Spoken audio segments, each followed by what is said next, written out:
One morning, a young attendant bringing water for washing suddenly disappears, leaving only an overturned bucket. The following day, a coachman sent to fetch the Grand Duke vanishes as his horse rears in the rain. Piles of discarded clothing are found on the ground, the only remains of those who have gone missing. In his office, the master learns the tutor has also vanished, leaving nothing but clothes behind. The white-haired master expresses deep distress, wondering what could possibly be happening in his estate. Investigations into the disappearances yield no results as the master broods over the unsolvable mystery. Time passes until a significant day arrives, shifting the focus back to the estate grounds. Grand Duke Elliston and his butler Lennon notice a withered tree has grown high above the wall. Their attention is drawn to the shifting shadows near the garden foliage as they walk. The Grand Duke asks Lennon for the tree's name, but the butler admits he has no knowledge of plants. Lennon offers to consult the gardener, but the master dismisses the tree as unimportant. Displeased by its appearance, the master orders the tree removed by morning as leaves rustle. A servant frantically reports that both Lennon and the gardener have vanished, leaving only their clothes. The Grand Duke is stunned to hear that yet more of his people have disappeared without a trace. Overcome with grief, the master laments the loss of his loyal followers to an unknown cause. A heavy gloom settles over the master as the weight of the crisis becomes unbearable.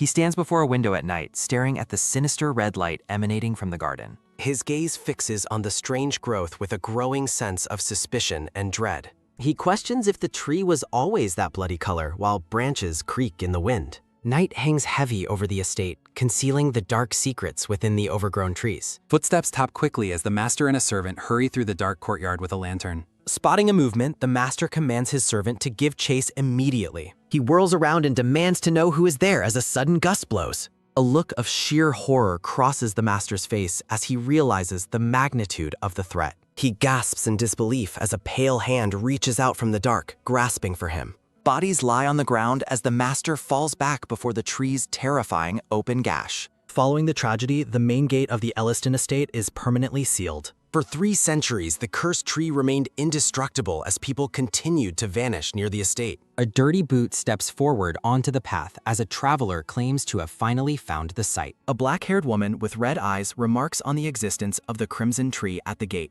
She approaches the iron gates and suggests it is time to head inside the long-sealed property. She realizes a more dramatic entrance was possible if she had simply destroyed the tree. Purple magical energy begins to swirl around the young woman as she prepares to use her power. She commands the path to open, unleashing a massive surge of magic that blasts through the gates. Crows take flight from the gate as the narrator notes it has been sealed for 300 years. The woman steps through the ruined entrance, wondering if she is the first person to break through. She marvels at her own amazing power while walking into the silent, snowy estate grounds. Her progress is suddenly halted by an estate worker shouting for her to hold on. A man and a maid are shocked that a young child managed to enter through the main gate.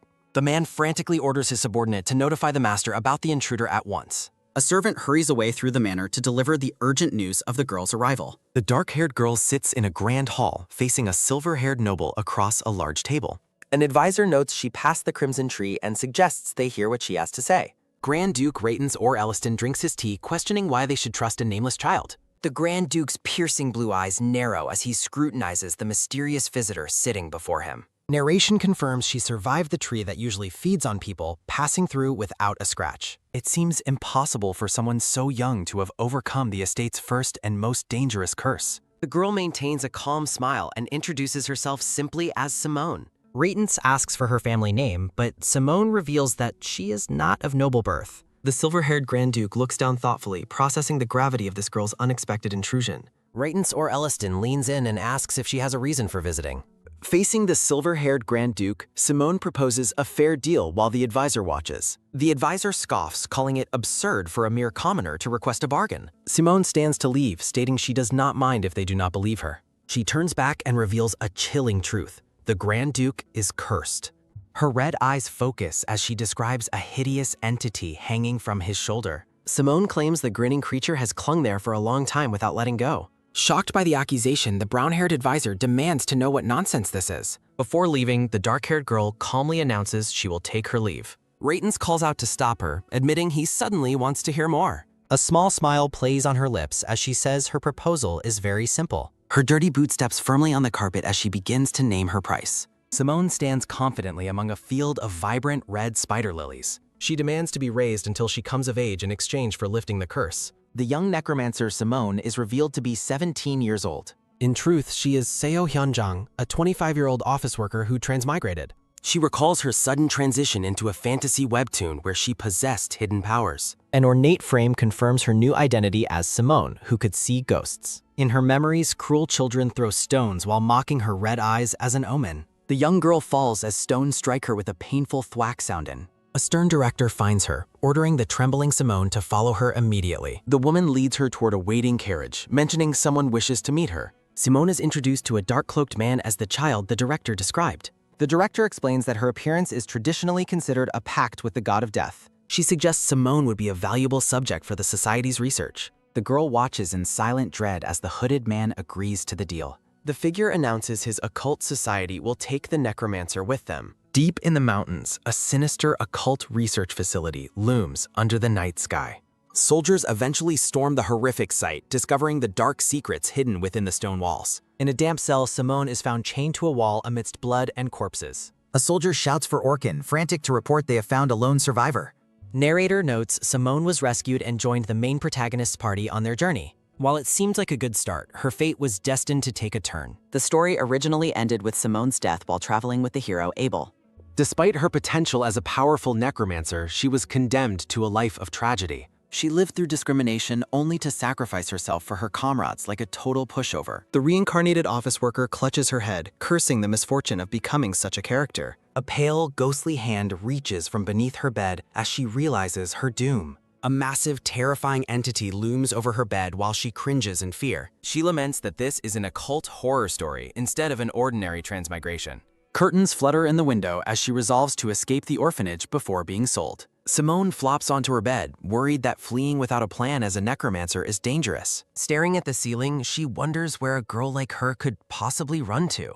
She kicks her legs in frustration, wishing she had transmigrated into a noble lady's body. Her attention is taken by a sudden realization as she stops kicking. She sits up quickly, remembering there was an option to involve a noble family. A clever, determined smile forms on her face as she plots her next move. She recalls a mid-season episode involving her kidnapping by Duke Ellistone to break his curses.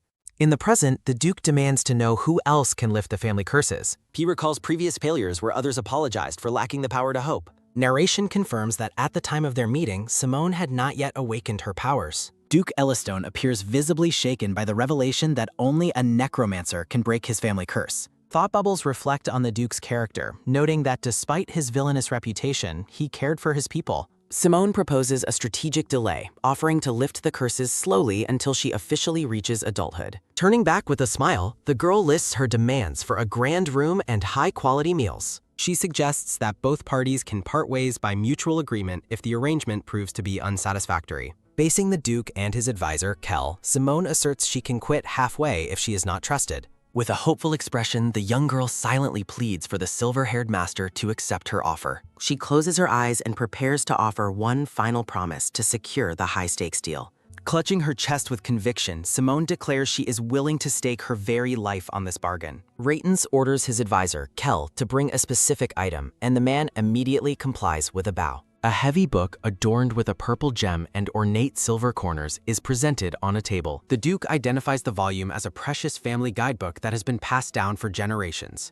Rayton stands and explains that he must verify Simone's actual skill levels before officially hiring her. Firm footsteps tap against the floor as the Duke approaches the girl with a somber, determined air. Simone opens the heavy book as they decide to address the mansion's first curse immediately. Text in the book explains that the first curse forbids entry through the front gate, requiring backdoor use. A dark shadow falls over Simone as she looks up at the Duke's towering, serious figure. Raytons warns that failure will result in her death, to which Simone confidently agrees to begin. Soft footsteps tap as Simone follows a maid through the dark, blue-tinted hallways of the massive estate. While walking past family portraits, Simone requests permission to handle the removal of the cursed gate tree. Seated on her new bed, the girl announces that the first curse will be lifted within 1 week. She orders everyone in the mansion, including the Duke, to retire to their beds early starting tonight. Raytons looks puzzled as Simone explains that a skilled outside swordsman is required for the task.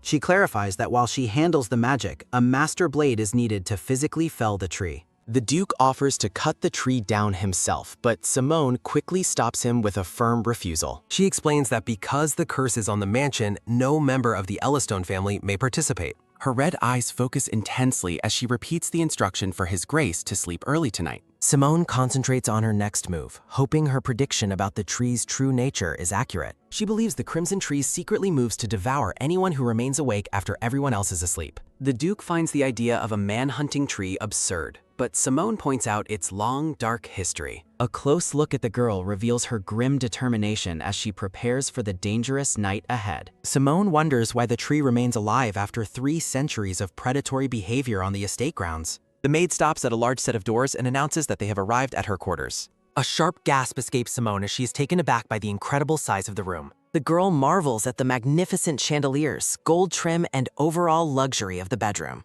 A bright twinkle fills the air as she explores the lavish space, stunned by its grand decorations. She realizes the room is 3 times larger than the cramped studio apartment from her previous life. Simone reflects on how her simple request for proper treatment resulted in such overwhelming, noble-level luxury. A sharp gasp sounds as the head maid reveals her clear irritation at the guest's presence.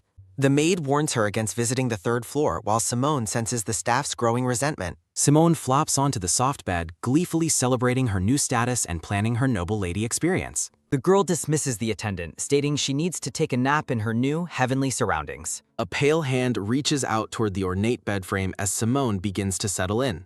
The head maid displays a blatant look of annoyance as she prepares to leave the demanding child. Swallowing her pride, the maid promises to send a personal attendant to serve Lady Simone starting tomorrow. Night hangs heavy over the grand Ellistone Manor, concealing the dark, magical secrets of the cursed estate. Bright morning sunlight illuminates the mansion's beautiful gardens and fountains as a new day begins. A nervous, orange-haired maid with braids introduces herself as Anna, the one assigned to serve Simone. Anna trembles with visible anxiety as Simone observes how incredibly nervous the new attendant appears to be. Simone greets the orange-haired maid and asks for a tour of the mansion. The two walk through the halls. Anna looks back as they descend a grand staircase. Simone marvels at the luxury of the estate as she follows her new attendant. They step outside into a courtyard where servants are seen bustling with daily chores. Simone comments on the friendly atmosphere, which the orange-haired maid happily confirms. Anna explains that the staff often feel a gloomy mood despite their hard work. She clarifies that while ghosts and strict rules are real, the staff remains resilient. Simone observes the workers laughing and concludes that the staff is quite close-knit. The red-eyed girl thanks Anna for providing a relaxed introduction to the estate's mid. Anna points out the setting sun and suggests it is time to return inside. A narration bubble confirms that a private meal will be served in Simone's room. A gourmet feast of steak, pasta, and fresh salad is laid out on a table. Simone is overwhelmed by the meal's quality, shielding her eyes from its dazzling presentation. She tearfully recalls the moldy bread and watery gruel she ate before this transmigration. Sitting at the table, Simone tells Anna she has worked hard for the day. Simone asks to be left alone to eat slowly, surprising the orange-haired maid. Anna mentions her duty to clear the plates, but Simone notes the promised time. Simone reminds her of the Duke's order to sleep early. Anna is suddenly startled. The maid bows deeply, apologizing for nearly forgetting the critical instructions for the night. Simone waves cheerfully as she wishes the attendant a peaceful and quiet night. Darkness envelops the estate as the scene shifts to the silent, moonlit hallways. A single candle flame flickers in the dark, casting long shadows across the corridor. A horrific, red, fleshy entity creeps through the hallway with a wet squelch sounding. The mass of twisted organic matter stretches toward a door, its presence chillingly alien. A rhythmic, low creak sounding echoes as the entity prepares to make its move. Simone pauses during her dinner, her expression turning sharp as she hears the noise. She focuses on her food again, marveling at the intense juice of the steak. Her attention is snatched back by a sudden, heavy creak sounding from the tar. Simone stops eating and stares at the entrance, her red eyes filled with anticipation. A voice from behind the door commands her to open up immediately. A heavy, metallic clunk sounding rings out as someone tries the door handle. Violent thumping and scratching sounds erupt against the wood as the intruder grows impatient. A shadowy, distorted silhouette claiming to be the Duke of Ellistone demands entry. Simone stands in the center of the room as the voice continues its demands. She realizes the critical moment has arrived as she asks what brings him here. From behind the closed door, the voice insists it has something important to say. The handle rattles violently as the intruder repeats the command to open the door. Simone tells the visitor she cannot comply, causing a sudden silence to fall. The handle is gripped tightly as the voice demands to know why she refuses. A horrific red entity with staring eyes screams its frustration at being kept out. Frantic commands to open the door are scrawled across a dark, bloody background. Relentless cries for entry batter the door as the entity's true form begins to show. Simone watches as the door starts to crack under the entity's overwhelming supernatural pressure. The girl admits the situation is terrifying as she faces the predatory monster. Her eyes narrow as she concludes that the entity's behavior is not quite right. Simone clenches her fist, reminding herself that she was always destined to be prey. She resolves to remain fearless, standing firm against the nightmare outside her room. The distorted shadow of the Duke looms as the entity repeats its command once more. Simone thinks that the thing outside is a fake before telling him she's too sleepy. She tells the creature to come back in a week, leaving it in stunned silence. A blood-red blotch pulses with an incredulous question about the current situation. Behind the closed door, a horrific presence reminds the red-eyed girl of a broken promise. The grand bedroom falls into a heavy, expectant silence after the supernatural disturbance. Simone peeks cautiously through the narrow gap of the door, wondering if the creature has left. Violent crack sounding erupts as the door splinters, forcing a terrified scream from the girl. Simone wipes sweat from her brow, admitting that the recent encounter was genuinely frightening. Pools of blood stain the floor as the morning light reveals the nightmare is finally over. Anna stares in disbelief at the messy room and the girl sitting on the bed. The orange-haired maid asks if she slept well, receiving only a groggy mumble in response. A sharp gasp sounding escapes Simone as the previous night's terror suddenly flashes back to her. Simone excitedly praises the bed's comfort while Anna expresses relief that her guest rested well. Anna's eyes widen as she notices the shattered doorknob and asks if something happened. Looking at the broken woodwork, Simone nonchalantly dismisses the damage as a minor, unimportant incident. Simone reveals the cursed gate tree visited her and promises to handle it within a week. Anna is stunned, questioning how a 300-year-old curse could be resolved so easily by a child. The maid observes Simone closely, initially thinking the girl was just a kind, ordinary person. While the girl stretches, Anna worries that she might actually be a terrifying corpse-controlling necromancer. Anna informs the girl that she is free to roam the mansion until the Duke calls. Simone notices Anna's visible trembling as the maid explains the meal arrangements for the room. Anna nervously offers to check the staff schedules, prompting Simone to call her name softly as she squeezes sounding her hands. A moment of quiet tension passes as Simone studies her attendant's anxious and fearful behavior. Simone offers a warm, reassuring smile that catches the orange-haired maid completely off guard. Fresh white lilies represent the sudden shift to a more peaceful, hopeful atmosphere in the room. Anna's spirits lift as she cheerfully affirms her dedication to serving Lady Simone as her duty. 3 days pass as Kel reports to the Duke that Simone has remained in her room. The advisor notes that while she hasn't left, she has been eating every meal provided. Raytons listens as Kel confirms she hasn't requested any help or stepped outside for days. Kel advises the Duke to remain cautious about the true intentions of their mysterious new guest. Dark energy swirls as Kel expresses his lingering suspicions about letting an outsider handle the curse. Raytons gazes forward, determined to see if the girl's claims hold any truth or power. The silver-haired master tells his advisor to put his worries aside for the time being.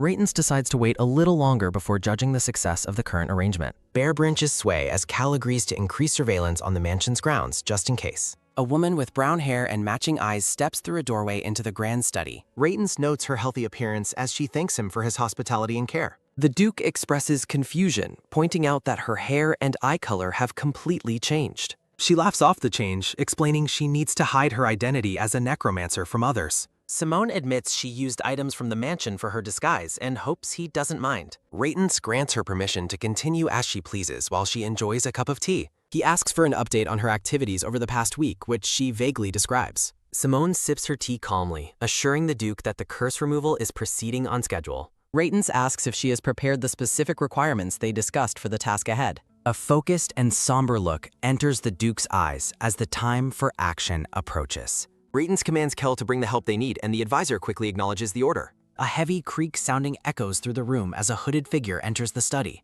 The newcomer offers a polite greeting to the room, startling the brown-haired girl in the chair. Simone's eyes widen in genuine shock as she recognizes the person who just arrived in the office. The hooded man prepares to introduce himself to the group as Simone watches in disbelief. He pulls back his hood, revealing messy blonde hair and a scarred neck from his travels. The blonde man introduces himself as Ren, an expert from the local Adventurers Guild. Ren introduces himself as an adventurer from the local guild while standing in the center of the grand study. The blonde adventurer possesses a distinct scar across his neck as he stands silently in the room. Simone turns her head in shock as she takes in the appearance of the newcomer. A bead of sweat rolls down the brown-haired girl's face as she reacts to Ren's presence. Narration explains that the character Ren is secretly wandering while hiding his true identity to resolve a royal curse. A figure rides a white horse as the narration identifies him as a main character from the original webtoon and a companion to Abel. A decorative frame formally introduces the character as the Crown Prince Louis V. Dean Vion. The blonde Crown Prince Louis V sits atop his white horse, his expression cold and focused.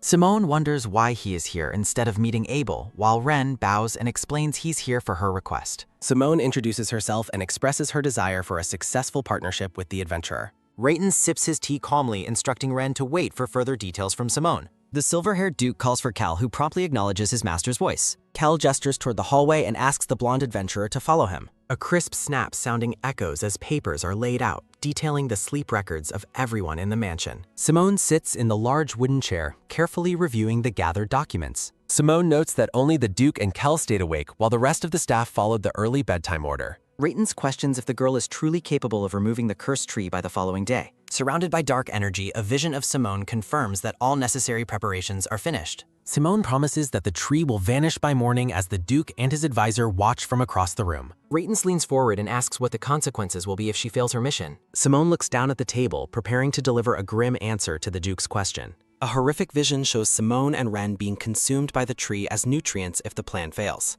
Rayton stares back with a somber and piercing gaze after hearing the girl's dark prediction. The Duke remarks that she speaks of death too lightly, prompting a confused reaction from Simone. Rayton quickly dismisses his own observation and returns to his seat on the couch. The master of the estate curtly orders Simone to leave the study now that their meeting is utter. The setting sun bathes the massive, intricate stone walls of the Ellistone mansion in a warm golden light. Simone enters a private room, her expression weary as she closes the door behind her. The girl stops in her tracks, noticing that she is no longer alone in the room. Ren sits casually in a chair with a smirk, greeting Simone upon her arrival. Simone admits she finds his uninvited presence bothersome, which only causes Ren to laugh. A quick scrape sounding as Ren stands up, mockingly agreeing to remain on his feet for the employer's comfort. Simone observes the blonde man, silently noting that she finally recalls his true personality from the story. Ren stands near the table and asks to clarify a few things before they discuss the official plan. Simone adopts a sharp, serious expression and asks if Ren truly understands the lethality of the task. Simone thinks to herself that the man is even more difficult to deal with than he was in the original webtoon. Simone forces a smile, acknowledging that his combat skills make him a necessary partner despite his attitude. The girl reflects on how meeting him so early in the timeline might complicate her future plans. Simone decides to focus only on breaking the curse before they eventually go their separate ways. Through the large window panes, Simone and Ren are seen sitting across from each other to discuss their strategy. Simone explains that the operation will begin tonight once she is swallowed by the gate tree. With her red eyes glowing intensely, Simone commands Ren to destroy the tree with all of his power. The girl offers a wide, cheerful smile that contrasts sharply with the dangerous nature of her request. Ren stares back in genuine disbelief, his eyes wide at the girl's reckless plan. A loud thud sounding as Ren slams his hands on the table, demanding to know if she intends to be eaten. Ren asks if she is prepared to throw her life away, but Simone dismisses his concern immediately. The two characters face each other across the table in the middle of the grand lit room. Simone remains calm and seated, assuring Ren that she meant exactly what she said. A soft thud sounding as Ren sits back down, admitting that while the combat is easy, the risk is not. Ren begins to explain a technical detail about swordplay that the girl might not be aware of. Narration notes the extreme danger of hitting the person being swallowed while trying to cut the large tree. The blonde adventurer Ren sits across from the brown-haired girl to discuss the details of their upcoming plan. Ren flatly refuses to participate in a plan that risks such a dangerous and potentially lethal outcome. Simone reflects on how the virtuous crown prince cannot tolerate the idea of his own people being sacrificed. The blonde man remains silent as a shadow of intense frustration and conflict crosses his face. A focused close-up captures the intensity and doubt present in the blonde adventurer's piercing blue eye. A thought bubble questions the logic of allowing a seemingly weak girl to handle such a curse alone. Simone offers a confident smile as she assures him that things will not go as he fears. Ren wonders if she intends to use dark magic in human sacrifices as the local rumors suggest. A sharp scrape sounding as Ren stands up, agreeing to accompany her but promising to stop the mission if it becomes too dangerous. Surrounded by playful cat illustrations, Simone cheerfully agrees to the blonde adventurer's conditions for their partnership. Ren decides to believe her because of her calm demeanor, while Simone confirms she has prepared thoroughly. The adventurer prepares to depart as he signals the end of their current discussion with a brief word. A light step sounding as the blonde man turns away to prepare for his evening tasks at the estate. A massive red tree looms before the mansion as Ren promises to return for their mission at sunset. A large, dark crow stares intently from its high perch as the sun begins to set. A sudden flap sounding as the crow takes flight over the grand moonlit grounds of the mansion. A soft click sounding as Anna leads Ren into the study where Simone is already waiting with documents. Simone dismisses the orange-haired maid for the night, intending to lock the study door securely from the inside. A deliberate click sounding as a gloved hand firmly turns the lock on the heavy wooden study door. Ren leans against the door, noting that the fateful night she spoke of has finally arrived. The blonde adventurer stands ready and asks for his specific instructions for the operation ahead. Simone remains seated and calmly tells him to just wait as the target will be appearing shortly. A steady step sounding as Ren approaches the table, questioning if the cursed tree is actually coming here. A heavy thump sounding as Ren sits, expressing deep skepticism that a tree could possibly move. The girl looks down at her papers and tells the inspector to simply focus on his job. A quick tap sounding as Simone's sharp gaze focuses on her partner while she prepares to speak further. Simone gives a strict order for him to keep his voice down throughout the entire operation. Darkness falls over the mansion, creating an eerie and quiet atmosphere as the two characters wait. A rhythmic tap sounding as the blonde adventurer's fingers drum against the table in a display of impatience. A text bubble expresses Ren's growing frustration regarding how long they must remain waiting in silence. Simone stands by the window as Ren waits at the table in the grand, silent room. A quick glance sounding as the blonde man watches the brown-haired girl's calm and steady movements. Simone silently observes the adventurer, noting that he appears to be roughly 17, similar to her age. A loud knock-knock sounding at the study door suddenly shatters the heavy silence of the night. Both characters turn toward the door with expressions of shock and alertness at the sudden noise. Simone signals for silence, confirming that the entity has arrived, which leaves Ren questioning its current location. A sudden thump sounding as Ren stands up, incredulous at the idea that the tree reached this room. The blonde man dismisses the girl's claim as complete nonsense, unable to believe a tree has moved. A close-up reveals the adventurer's eye widening in genuine shock as he realizes the situation is real. A sudden shock sounding as a terrifying red fleshy mass appears where the tree once stood. A stunned reaction notes that the very shape of the cursed tree has transformed. A sharp swing sounding as Ren draws his sword and commands Simone to hide behind him for safety. A light step sounding as Simone walks past him, insisting she doesn't need an escort or protection. A firm grab sounding as Simone takes hold of Ren's wrist to stop him from interfering.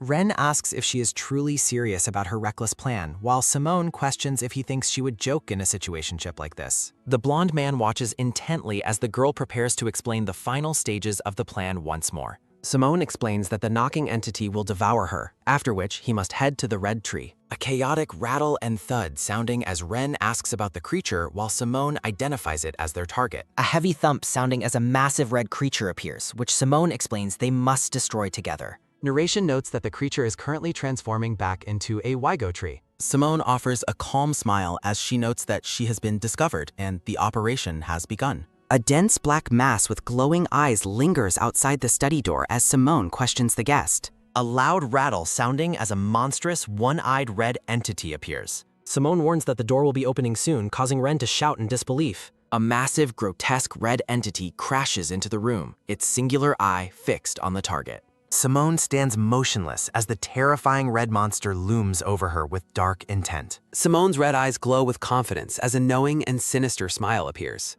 Ren shields his eyes, panicking as he wonders why Simone is not attempting to dodge the attack. The monstrous entity wraps its massive, pulsing limbs around the girl to pull her in. Simone is lifted into the air as the red creature begins to fully envelop her body. Submerged within the monster, Simone expresses her disgust at the overwhelming and foul smell. Ren frantically asks if she is all right, but Simone insists she can still endure the situation. Simone reminds her partner that once she is devoured and the monster returns to the gate, he must cut the tree down. Narration notes that if they follow the plan, Ren should be jumping down right about now. Two enormous, menacing red eyes glare out from the monster's dark face. Simone is completely swallowed as she sinks into the creature's pulsing and fleshy red depths. A close-up captures Ren's sweat and wide-eyed shock at the girl's sudden disappearance. Ren shouts in frustration, realizing the grim rumors about the Illistone family were true all along. A sharp swing sounding as the blonde adventurer draws his blade and sprints toward the exit. A quick tap sounding as Ren prepares to leap from the high stone balcony. A sharp swing sounding as Ren falls through the air toward the mansion grounds.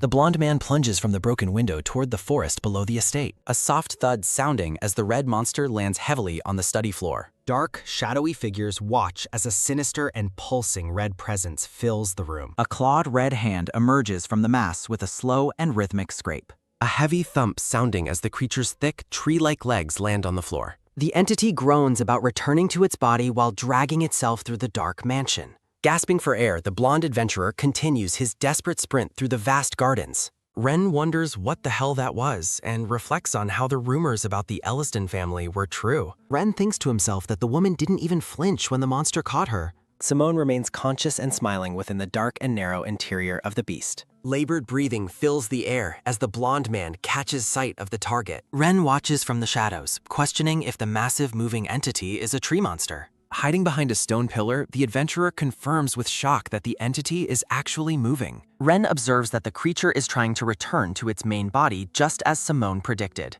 A close-up reveals the pulsing red eye and fleshy veins of the monstrous entity. The creature groans about its body as it drags itself toward the massive cursed tree. Red root-like veins wrap around the trunk as the entity begins to merge with its source. A sharp moan sounding as a dark presence struggles within the oppressive red chamber. Ren wipes his face with an expression of intense focus and growing dread. The blonde adventurer notes that the overwhelming stench of the tree is even worse from up close. Ren looks up at the massive trunk and wonders if the woman is still inside. The blonde adventurer questions if the brown-haired girl has already perished within the mass. Ren notices a strange dark light pulsing from within the center of the cursed tree. A loud scream sounding as purple energy and dark light erupt from the ancient tree. Ren recoils from the suffocating and ominous aura of the curse as it fills the area. A focused close-up captures the sweat and determination on the blonde man's face. A sharp swing sounding as Ren grips his sword, refusing to succumb to panic yet. Simone's voice informs Ren that from this point forward she will tell him exactly what he needs to do. A sharp whoosh sounding as Ren readies his blade to execute the final part of his mission. The blonde adventurer lets out a steady breath as he focuses his concentration on the task. A rhythmic thump sounding as Ren recalls Simone's warning about being swallowed by the ancient tree. A mental reminder echoes that his only job is to strike the entity with all his strength. A soft thud sounding as the adventurer's boots hit the ground while he charges forward with purpose. Ren unleashes a powerful horizontal slash of blue energy against the massive dark trunk. A sharp whoosh sounding as the blonde man reels back in shock at the strange outcome. Ren notes with bewilderment that the cursed tree was sliced through easier than a sheet of paper. A sudden gasp sounding as the blonde adventurer's eyes widen at a terrifying discovery within the trunk. A chaotic roar sounding as the red pulsing core of the monster begins to violently react. A wet squelch sounding as the grotesque red fleshy mass boils and expands from within the tree. A heavy thud sounding as Ren lands safely on the mansion grounds after his successful attack. The adventurer realizes that the energy emanating from the tree is not a typical curse. Ren identifies the purple energy as death mana while waiting for the girl to emerge from the wreckage. A sharp hiss sounding as Ren covers his face to protect himself from the intensifying and dangerous aura. A wet squelch sounding as the red matter within the tree continue to pulse and deform. A sudden flash sounding as a concentrated burst of purple light erupts from the center of the mass. A massive boom sounding as a pillar of dark energy and smoke shatters the night sky. Ren shields his face from the blast while struggling to see through the overwhelming dark light. A wet squelch sounding as the blonde man questions how the entire entity could have just exploded. Ren shouts out for Simone in a panic, fearing she was lost in the massive explosion. A sharp whoosh sounding as a girl with long, dark hair descends from within a purple sphere. A soft rustle sounding as the girl reveals a pale face and vibrant crimson eyes. A light step sounding as the girl's feet touch the blood-stained courtyard of the estate.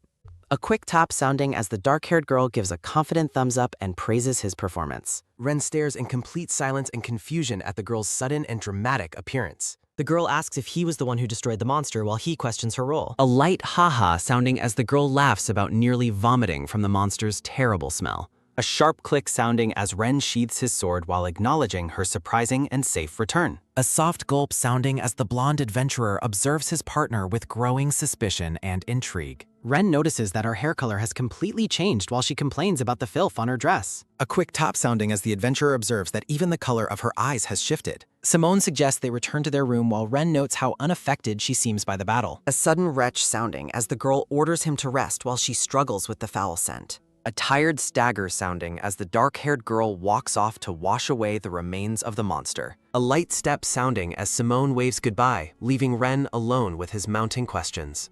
A visual description highlights her new appearance with long black hair and striking crimson eyes. Ancient texts recall the history of necromancers who were supposedly executed and erased centuries ago. A sinister and close focus on the girl's red eyes suggests a powerful and hidden identity. A soft tremble sounding as the blonde adventurer's hand shakes with a mixture of fear and excitement. A firm grip sounding as Ren realizes this power might be the key to breaking his father's curse. A soft shiver sounding as Ren smiles, believing that luck has finally turned in his favor. A sudden gasp sounding as the mansion staff discovers the aftermath of the night's chaotic events. The servants look toward the golden gates as the morning sun illuminates the quiet grounds. A middle-aged man with a mustache wonders if the child was responsible for the night's events. The man looks up with an expression of relief, noting that she actually kept her promise. A butler addresses his master as a tall, white-haired man arrives at the estate. A soft rustle sounding as the elegant white-haired man stands amidst the lush garden greenery.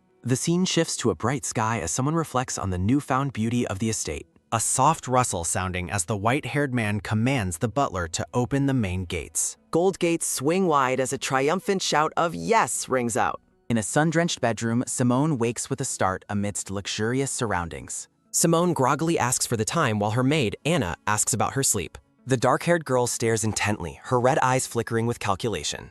Anna and the other maids offer Simone breakfast or tea with bright, eager smiles. Simone is deeply confused by the sudden change in everyone's attitude. The maids insist they are serving with sincere devotion as Simone remains silent. Overwhelmed by the crowd, Simone decides she needs to reduce the number of attendants. Simone bursts into the study, exclaiming to the Grand Duke about her overflowing room. A hand sets down a teacup as the white-haired man comments on the perfect timing. The Grand Duke of Ellistone calmly declares that he has placed his trust in Simone. He promises Simone an honored guest's treatment, though she still feels out of place. With a graceful gesture, the white-haired man invites her to take a seat. They sit together as the Duke acknowledges their prior agreement regarding her presence. Simone looks on with a nervous sweat as she faces the powerful man. The mustached butler offers calming chamomile tea as Simone feels the morning's intensity. The dark-haired girl settles into the ornate chair to begin her explanation. The white-haired man asks for an account of what happened during the night. Simone explains the battle, but the Duke seeks deeper information about the curse. The Duke questions the nature of the curse and why it has resisted dispelling. Simone describes the monster as weak yet clever, much to the Duke's surprise. She explains that the creature acted purely on survival instincts, like any living being. A vision of the shadowy monster appears as she notes it only moved at night. A tiny purple-haired girl sits quietly as she hugs a small brown plush animal. They agree that the creature would devour anyone it found awake in the dark. The Duke questions why they couldn't just strike the monster down if it was weak. Simone explains the tree used all its power for defense, becoming incredibly resilient. A sinister smile plays on Simone's lips as she reveals the creature's fatal flaw. She explains that the beast only diverted its power while it was actively feeding. The Duke is shocked as Simone reveals she timed Ren's attack for that moment. He asks if she purposefully let herself be eaten to lower its guard. She confirms. Massaging his temple, the Duke remarks that she acts like she has lives to spare.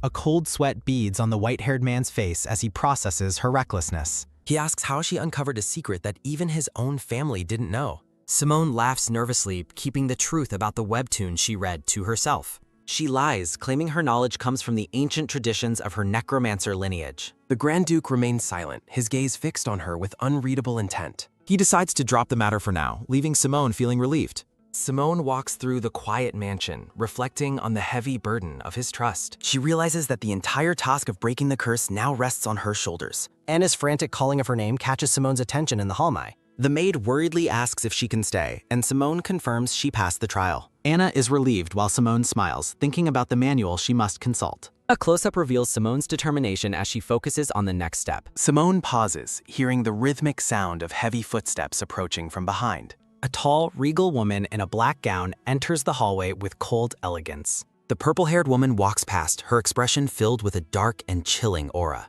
Simone recoils in disgust as an unbearable stench of death and blood hits her. Anna frantically tells Simone to lower her gaze before the powerful Grand Duchess. Simone recognizes the woman from her manual and watches her with growing suspicion. A rhythmic thump sounding as a woman walks away from the forbidden chamber of Grand Duchess Flori. A light tap sounding as a hand in a dark glove reaches for the forbidden door's handle. The purple-haired woman in a black gown stares intently into the shadows of a dark room. A heavy creak sounding as the ornate doors close on the woman's double meal portions. The scene shifts back 1 year to the majestic and imposing exterior of the Ellistone mansion. A soft rustle sounding as a new maid named Lai arrives at the massive estate. The head butler instructs Lai to maintain absolute silence when passing the master's private study. The green-haired maid recalls terrifying rumors that the mansion grounds are cursed and uninhabitable. Lai notes that the estate's atmosphere is surprisingly bright and bustling despite the dark stories. The maid convinces herself that following the manual's rules will ensure her safety while she sleeps. A sharp click sounding as the head butler abruptly orders Lai to stop right where she is. The butler identifies the chamber of the Grand Duchess from the top of the central staircase. Lee nervously confirms she has studied every rule listed in the servant's manual for the mansion. A soft tremble sounding as Lee reflects on the absolute rule against ever entering that room. The maid questions why the Grand Duchess's room appears so neglected, filthy, and covered in cobwebs. The butler clearly defines the exact boundaries where Lee's assigned cleaning area must end. He strictly forbids her from approaching or showing any interest in the Duchess's private quarters. A soft gasp sounding as Lee is warned to only perform the specific duties assigned to her. The butler demands an immediate and clear answer confirming her understanding of the mansion's strict rules. A light step sounding as Lee diligently performs her work and befriends the other mansion servants. Another maid calls out to Lee while she walks toward the staircase with a cleaning bucket. A quick tap sounding as Lai's foot stops right before the dusty hallway of the Forbidden Room. The maid stands in hesitation before the cobweb-covered doors of the Grand Duchess's chamber. Lai wonders if the room is truly inhabited, given its decrepit and eerie, abandoned appearance. A soft rustle sounding as the curious maid leans down toward the neglected entryway. A faint scrape sounding as Lai's hand reaches out toward the handle of the forbidden door. She ignores her growing curiosity and decides to return to her cleaning duties immediately. A soft creak sounding as a voice from within the room speaks the word alive. A sharp gasp sounding as Lai turns back, certain she heard a human voice behind the door. Overwhelming mental echoes repeat the phrase "don't forget" as Lai's composure begins to crumble. Distorted text fills the scene with a repetitive and chilling command to not forget. A wet drip sounding as fresh blood begins seeping from beneath the chamber door. Lai recoils in pure terror at the sight of the dark red fluid spreading on the carpet. A quick step sounding as Lai questions the source of the blood in the Forbidden Room. Fearing the Grand Duchess is injured, the maid frantically calls out to offer her assistance. A soft creak sounding as a gaunt, pale face peers through the door's opening. A low hum sounding as the single word "think" echoes through the silent, dark hallway. Repetitive thoughts of "think" plague Lai as she enters the room to check on the Duchess. Lai enters the dark chamber and discovers a man tied to a post, brutally bloodied and mutilated. The Duchess realizes Lai has seen the gruesome scene and questions her about what she witnessed. A sharp hiss sounding as the Duchess holds a dagger and laments Lee's inability to remember.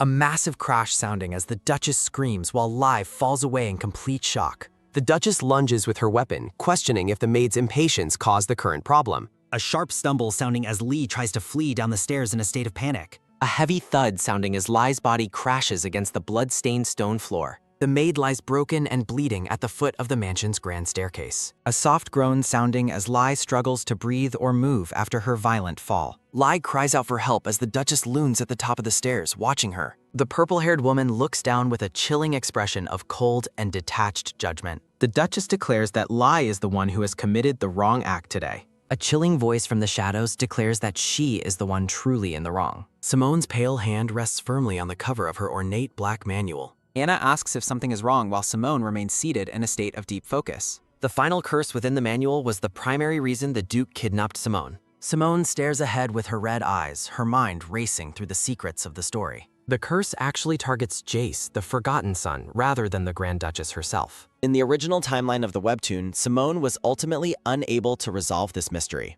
Simone realizes that solving this particular problem will require an immense amount of healing power. She notes her necromancer magic is purely destructive and the Empire currently lacks any saints. Anna looks on with surprise as Simone slumps back in her chair, clearly deep in thought. Simone abruptly stands to leave, stating she must discuss a new matter with the Grand Duke. Anna offers her help as the dark-haired girl walks away from her breakfast table. Simone requests long-lasting magic hair dye, leaving the orange-haired maid in a state of confusion. Anna kindly suggests they go shopping together so Simone can choose the exact color she wants. A quick top sounding as the dark-haired girl stops, surprised by the idea of going together. A faint blush colors Simone's cheeks as she processes the maid's unexpected offer of companionship. Anna excitedly tells Simone to let her know whenever she is ready for the outing. Simone promises to see Anna later before heading off toward the mansion's main study. With a steady gaze, Simone prepares to enter the room and confront the powerful man. Rhythmic tapping sounds as Simone walks purposefully across the grand hall toward her seat. A quick step sounding as she approaches the white-haired man and his mustached butler.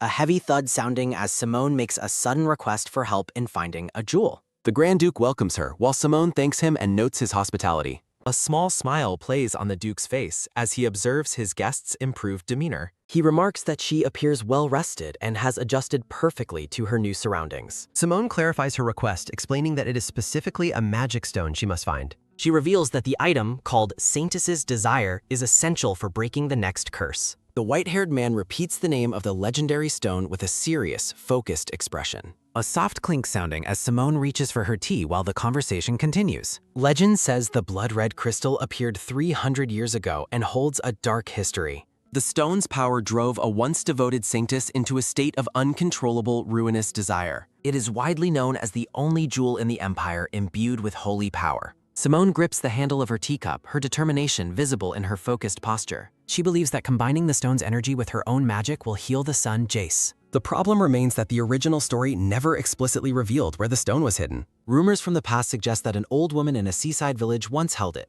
The Grand Duke remains silent, his blue eyes fixed on Simone as he weighs her words. He warns her that a search would be nearly impossible without knowing the stone's exact location. Simone calmly sips her tea and declares that the Saintess's desire lies deep in the sea. The Grand Duke and his butler, Kel, look on in absolute stunned silence at her claim. The white-haired man's eyes widen in disbelief as he processes the specific information she provided. Simone inwardly mocks the dramatic lore, realizing she is just quoting the webtoon's original setting. She assures the men that she has a general idea of where to start her search. The butler, Kel, questions what kind of curse would require such a legendary and rare artifact. A soft gasp sounding as the Duke realizes she is talking about the manual's final curse. A grim vision shows the purple-haired Duchess holding the bloodied skeletal remains of the eldest son. The Duke admits he doesn't understand how she knows about his family's most private burdens. Simone sternly insists that since she is there to help, he should not keep secrets. Cal clears his throat uncomfortably as the tension between Simone and the Duke continues to rise.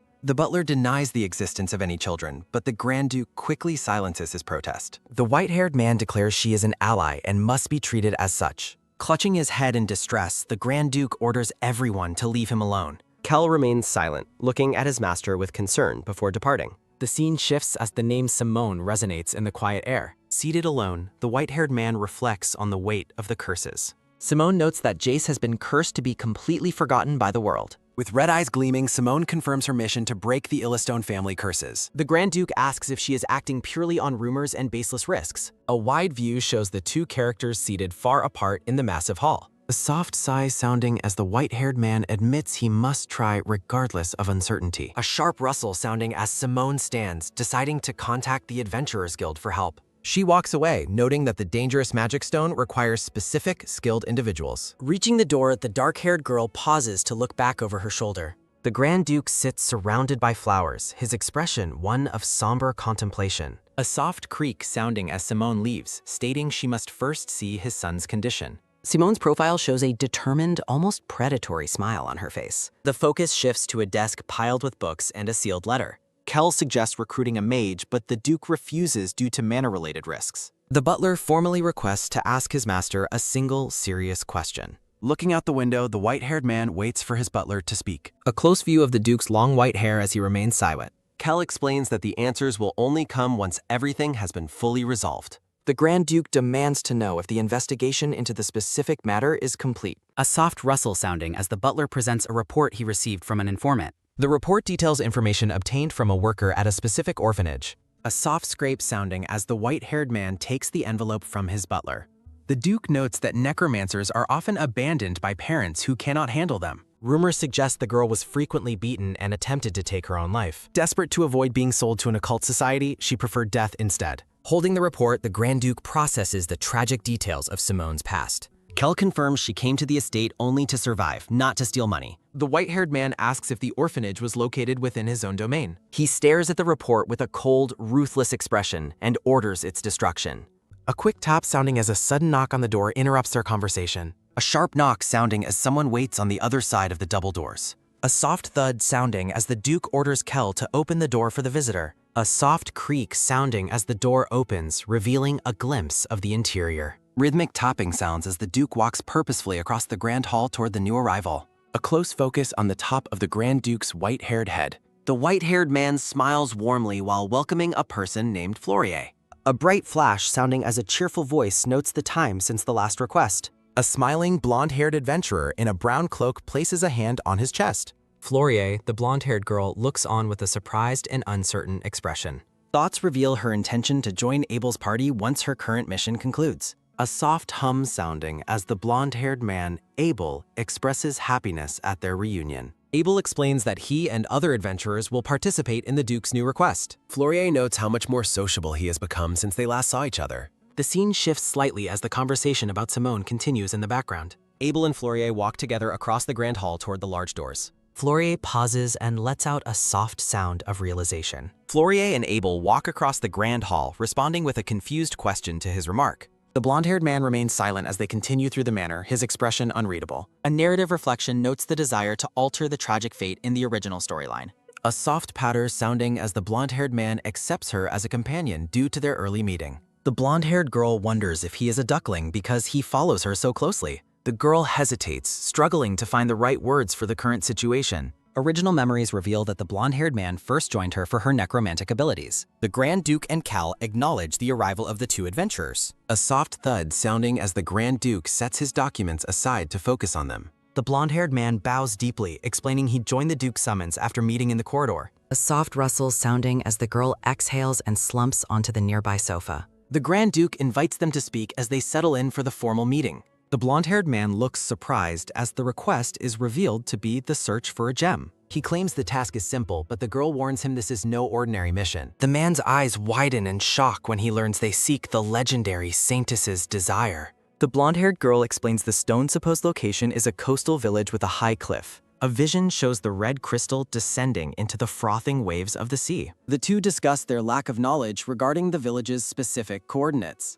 The girl clarifies that the village is known as a sanctuary for the abandoned elderly. She advises him to seek out the locals and ask about the Red Jewel's disappearance. The blonde-haired man processes the difficult nature of the task with a drop of nervous sweat.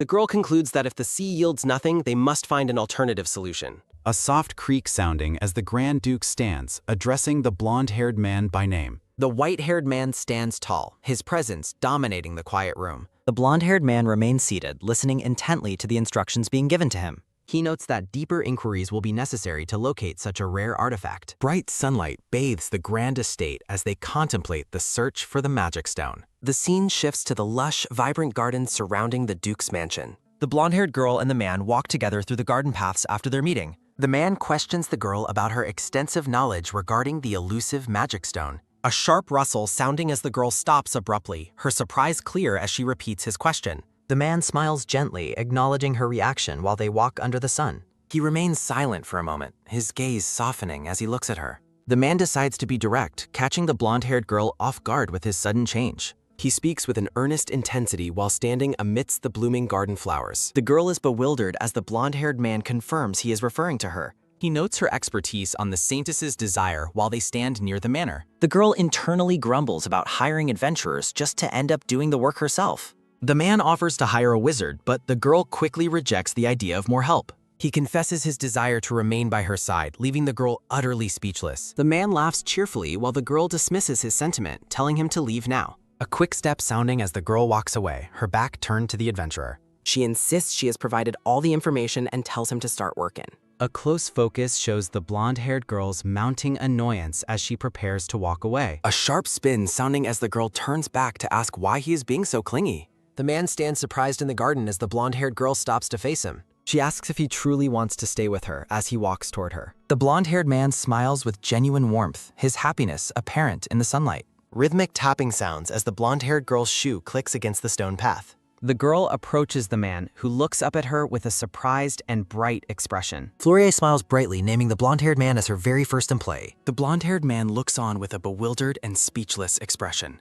Florier looms over the seated man with a confident and knowing smile. She acknowledges his skill as a swordsman and his talent for gathering information. With a playful air, she stands by the grand doors of the manor. The blonde-haired girl smiles, conceding that his assessment might be true.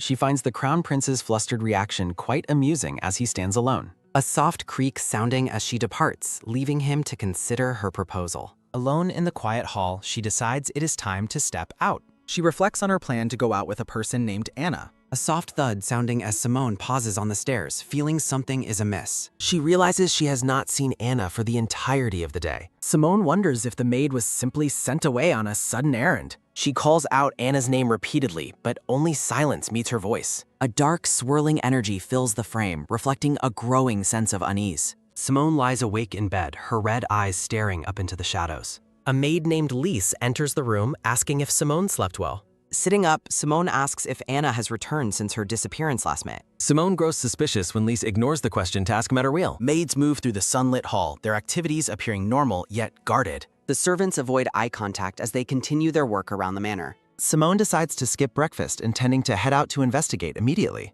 Thoughts of the Illistone Mansion's dark history weigh heavily on her mind. A sharp spin sounding as she stops, sensing the gravity of the situation. Simone's expression shifts to one of cold realization and sudden alarm. Lise apologizes, explaining she only wanted to assist the dark-haired girl. Simone directly asks the maid if she has seen any sign of Anna. She notes that Anna has been missing since the previous day's events. Lise confirms Anna was absent from both the morning meal and the report. Simone sighs, processing the fact that the maid has truly vanished. The revelation of Anna's disappearance leaves Lise visibly shaken and surprised. Simone looks at the bustling mansion, her mind racing with dark possibilities. The maids remain silent, their expressions suggesting they are hiding a secret. A servant asks about food supplies, attempting to maintain a facade of normalcy. Simone stands in the middle of the hallway, observing the suspicious behavior. A sharp call sounding as a new arrival addresses Lise, startling the maid.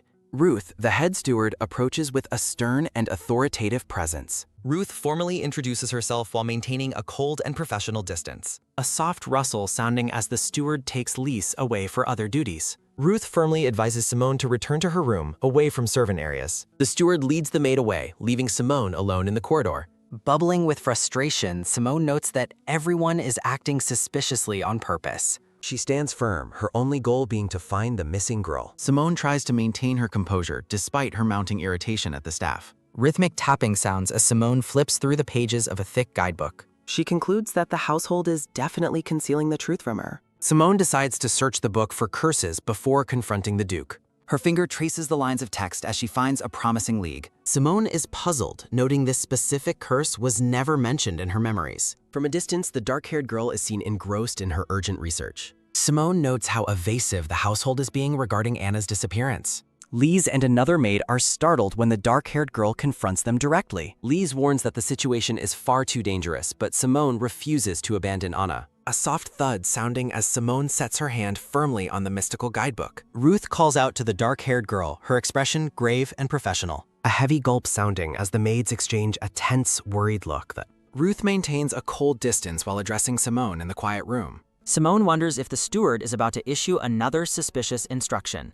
Lise is visibly shaken as the conversation about the manor's secrets intensifies. Ruth suggests they listen to the truth as they settle into the formal setting. A heavy gulp sounding as Ruth prepares to divulge the household's hidden rules. Ruth reveals a chilling truth. The manor changes when the sun sets and the moon rises. A vision shows a lone maid wandering the dark halls, her presence eerie and unnatural. A rule is stated, never look at or respond to returned servants if they speak. A horrifying visage of a skeletal maid emphasizes the deadly consequences of breaking the rules. A sharp gasp sounding as Simone processes the terrifying nature of the returned servants. Simone is confused, questioning why such a vital warning was omitted from her guidebook. Simone lets out a weary breath, her hand resting on the tome as she considers the new information. Ruth apologizes for her shameless request, hoping Simone will adhere to the manor's safety protocols. Simone remains seated, contemplating the steward's warnings while the staff watches anxiously. A deep, chilling night falls over the grand estate, signaling the start of the dangerous hours. Simone realizes the staff has been hiding these secret rules for their own protection. Her red eyes narrow as she understands the true cause of the servants' suspicious behavior. She concludes that the steward was likely protecting Lise from breaking the rules. Ruth leads Lise away, leaving Simone alone in the corridor to process everything. A soft sigh sounding as Simone decides to prioritize Anna over her own rest. A sharp rustle sounding as the girl stands up, determined to find the missing maid. A bearded man stops Simone at the doors, questioning her sudden departure into the night. Rhythmic tapping sounds as Simone walks through the dim, ornate corridors under the moonlight. She repeats the warning in her mind. Do not answer the missing ones in the corridors. Rhythmic tapping sounds as she moves cautiously, a soft rustle sounding as the silence deepens. She pauses and listens, sensing a presence nearby as she traverses the quiet hallways. Rhythmic tapping sounds as Simone wonders where the echoing footsteps are coming from. Looking down from the balcony, she spots a maid walking alone down the stairs. A dark shadow with glowing eyes looms in the darkness, calling out to come closer. Lise is seen in a state of distress, crying out while Simone recognizes her from afar. A heavy thud sounding as Simone catches Lise, grabbing her arm on the stairs. The two tumble together during the frantic intervention as the girl tries to stop the maid. A soft mumble sounding as Lise asks where the girl is going so late at night. Simone urgently pleads for the maid to wake up and snap out of her trance. A sharp tap sounding as a bearded man places a hand on Akalaxia's shoulder. The bearded man questions Akalaxia's mood, noting his years of negligence toward the manor. A young boy and girl with white hair watch the tense exchange with wide-eyed silence. In a flashback, Lise begs for salvation, her eyes filled with tears and terror. Lise's feet drag across the stone steps as she struggles in her state of despair. Simone and Lise lie on the stairs, surrounded by items dropped in the struggle. Lise gasps for breath, her face wet with tears as she slowly regains consciousness. A soft rustle sounding as a mysterious hand or presence reaches out in the background. A bright vision shows the blonde maid Anna smiling warmly from within the shadows. A soft rustle sounding as the horrific, distorted figure of Anna reaches out for Lise. A scream sounding as Lise is ensnared by red tendrils and a horrific, reaching figure. Simone demands that the monstrous version of Anna release the terrified maid at once. The dark-haired girl desperately grabs the glowing red strands to free her companion. A sudden realization as Simone stops, noticing something strange about the magical energy. Simone watches in shock as the horrific entity pulls the trembling maid toward her. The distorted figure beckons Lise to come closer while the shadows around them deepen. Simone demands to know where the creature intends to take her companion. She encourages Lise to persevere, promising that help is nearly there. A scream sounding as a violent explosion of purple light fills the corridor. The monstrous entity shrieks in agony as the spiritual pressure increases. A scream sounding as the girl pushes her power to its absolute limit. The horrific presence is banished with a final echoing cry of pain. A crash sounding as Lise falls to the floor, Simone crying out in alarm. Simone rushes to the maid's side, checking to see if she's injured. Lise weeps with relief while thanking Lady Simone for saving her life.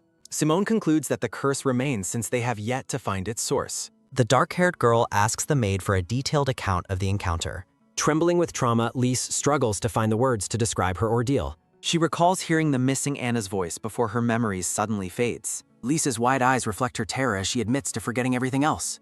The maid explains that she simply awoke on the stairs with no recollection. Simone asks if the maid is capable of returning to safety on her own. Lise looks up in shock, realizing Simone does not intend to leave yet. The dark-haired girl prepares to go further into the manor's dark heart. Lise clings to her, begging her to stop because of the immense danger. Simone gently insists that she must proceed despite the maid's desperate pleas. She explains that confronting these horrors is the reason she stayed in this mansion. Simone offers an escort, but Lise decides to run back to the others alone. The maid flees down the hall, shouting a final warning to be careful. Left alone once more, Simone prepares herself for whatever lurks ahead.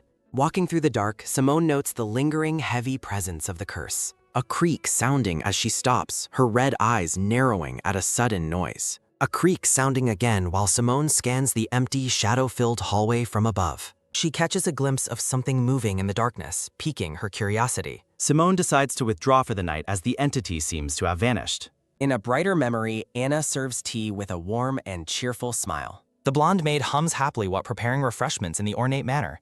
Anna notes that those who have vanished will never answer if called. A soft click sounding as a silver-haired woman enjoys fragrant tea served by the maid. The silver-haired woman observes the surroundings, noting that her expectations are being met. A soft click sounding as she dismisses the staff to speak privately with her guest. The silver-haired woman watches the blonde man across the table with a keen eye. The blonde-haired man remains silent, waiting for the lady to begin the discussion. He looks surprised as she brings up a story about a disguised rat.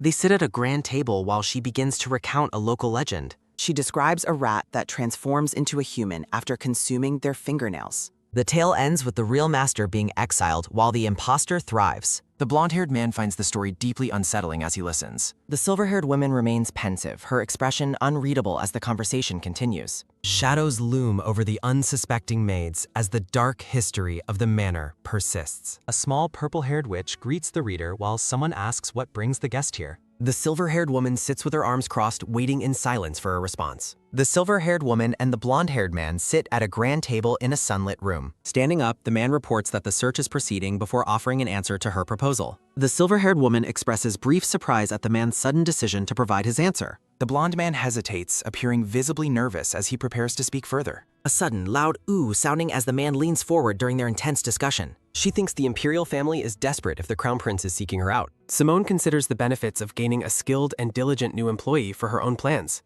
She decides to employ him until the Demon King is resurrected before letting him go. Simone smiles warmly and reaches out a hand, expressing her desire to work together. Surrounded by white roses, the blonde man offers a polite and slightly strained smile. He determines to stay by her side and build a relationship to further his secret mission. Simone looks at him with a satisfied expression as they finalize their new arrangement. He reflects on his duty to cure the curse currently affecting the Emperor, his father. The scene shifts to a bright blue sky framed by the green leaves of nearby trees. Simone prepares to ask a serious question now that they will be working more closely. A close inspection of the ornate teacup reveals a subtle reddish mark at the bottom. The man asks who she really is, prompting a small exclamation of surprise from her. Simone realizes that the man across the table has already figured out she is in disguise. As he watches her intently, Simone wonders if she should finally reveal her true identity. She gestures with her hand as magical energy begins to swirl around her seated figure. Simone's hair turns dark and her features shift as she reveals her true form to him. Her piercing red eyes narrow as she completes her transformation and looks directly at him. The prince gasps in shock as he witnesses the girl's true and powerful appearance. He smiles nervously while clearly unsettled by the intense aura radiating from the dark-haired girl. Simone calmly adjusts her hair, appearing completely unfazed by his reaction to her true form. She asks if her true identity is a problem while her eyes glow with an eerie light. The prince admits that it is not a problem after recovering from his initial shock. He lets out a heavy breath and prepares to ask one more clarifying question. He inquires about her relationship with the Grand Duke while envisioning them surrounded by shadows. He suspects their bond is much deeper than a simple professional arrangement between employer and employee. Simone insists it is a business relationship, though the prince asks for confirmation with some doubt. She explains with a smirk that she never claimed the Grand Duke was the one in charge. Simone asserts that she is the one truly in control of the situation at the manor. The two characters sit together in chibi form, the tension between them easing slightly. Simone describes her deal for a comfortable life, which the prince finds to be a reasonable arrangement. She asks if he is finished with his questions as he notes his throat is dry. The prince asks if Simone has any questions for him, catching her by surprise. He realizes she understands he wouldn't answer truthfully while hiding his own secret identity. The blonde man pours a fresh glass of water as the meeting continues in the quiet room. He states that her skills and ability to keep a secret are all he needs from her. A sharp thud sounding as he reports the villagers' lack of knowledge regarding the red jewel. Simone demands he find the jewel within a single week, leaving him stunned by the deadline. The prince protests the sudden rush, having assumed the request was for a much longer term. A soft creak sounding as Simone insists that saving a life requires the jewel at once. She suggests he hire more people and send the bill to the Grand Duke for payment. The prince takes a thoughtful sip of water while considering the weight of her new demand. Simone asks if he is lazing around, to which he quickly and firmly says he is not. Noting the time, the prince concludes the discussion and prepares to take his leave. The blonde man promises to return with the jewel, and Simone wishes him luck. Gazing out the window, Simone remains silent while lost in her own deep thoughts. A flinch sounding as the dark-haired girl is startled by someone calling her name. The blonde maid looks at the lady through the glass with a worried expression. She reflects on the danger of visitors and the rule to never look back. The maid warns herself that she must never answer the voices of the mansion. A heavy breath sounding as Simone exhales while preparing to face her next challenge. Simone decides that she must eventually confront the curse to finally break its power. The blonde maid asks for clarification while looking at the lady with wide eyes. She begins to ask who is there as her features start to turn dark.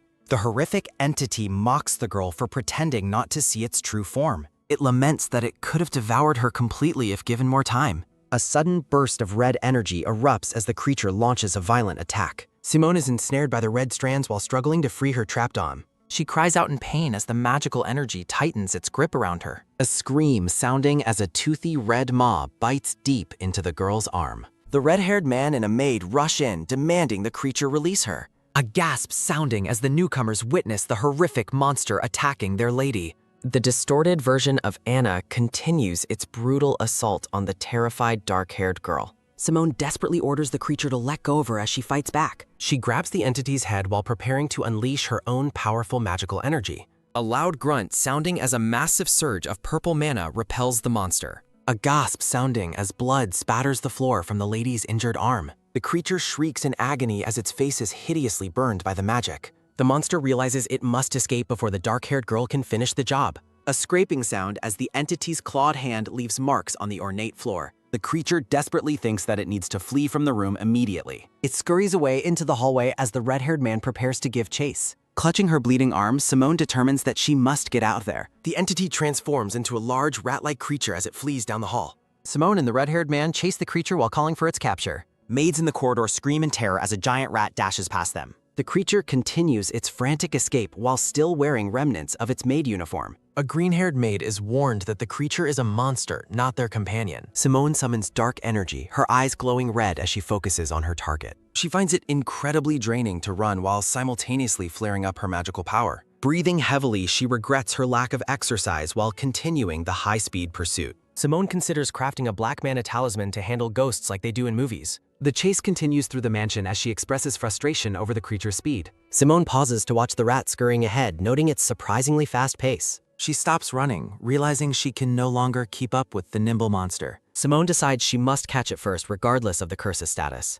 A squeak sounding as she throws her shoe with perfect aim at the target. The shoe strikes the creature's back as Simone urges herself to hit the mark. Simone laughs with relief as she finally brings the fleeing creature to a stop. A dark mist begins to settle over the hallway where the chase just ended. A squeak sounding as Simone holds a small regular rat up by its tail. A snap sounding as the tiny rat hangs limp in the dark-haired girl's hand. The silver-haired Grand Duke enters and asks about the cause of the sudden uproar. Simone presents the captured animal while calmly informing him that she caught a rat. A confused voice rings out as a foot pins down the struggling gray rat. Simone reveals that the creature is actually a specific curse detailed within the manual. The silver-haired Grand Duke looks down at the rodent with a look of pure skepticism. His gaze hardens as he considers the strange situation unfolding before his eyes. He realizes that Simone is sacrificing her own blood to actively break these ancient curses. Standing amidst the grand hallway, Simone waits with her bloody hand held close to her. She confirms that capturing the creature has not yet fully resolved the lingering curse. The Grand Duke acknowledges the successful capture but waits for a reason for her hesitation.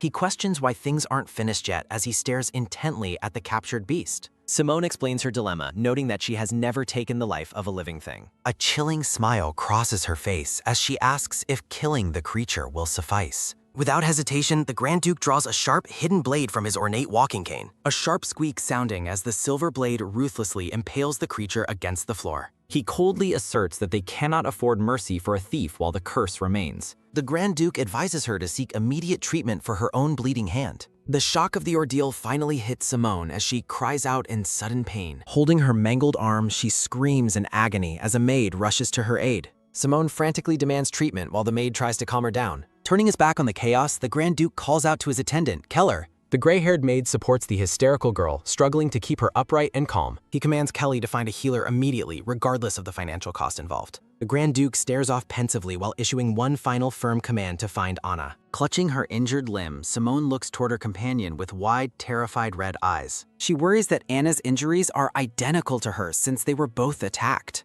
Kelly follows closely behind the Grand Duke as they walk through the brightly lit corridor. The silver-haired man remains silent, lost in his own calculations regarding the mansion's secrets. Keller reports that there is no secret door where Simone had originally indicated.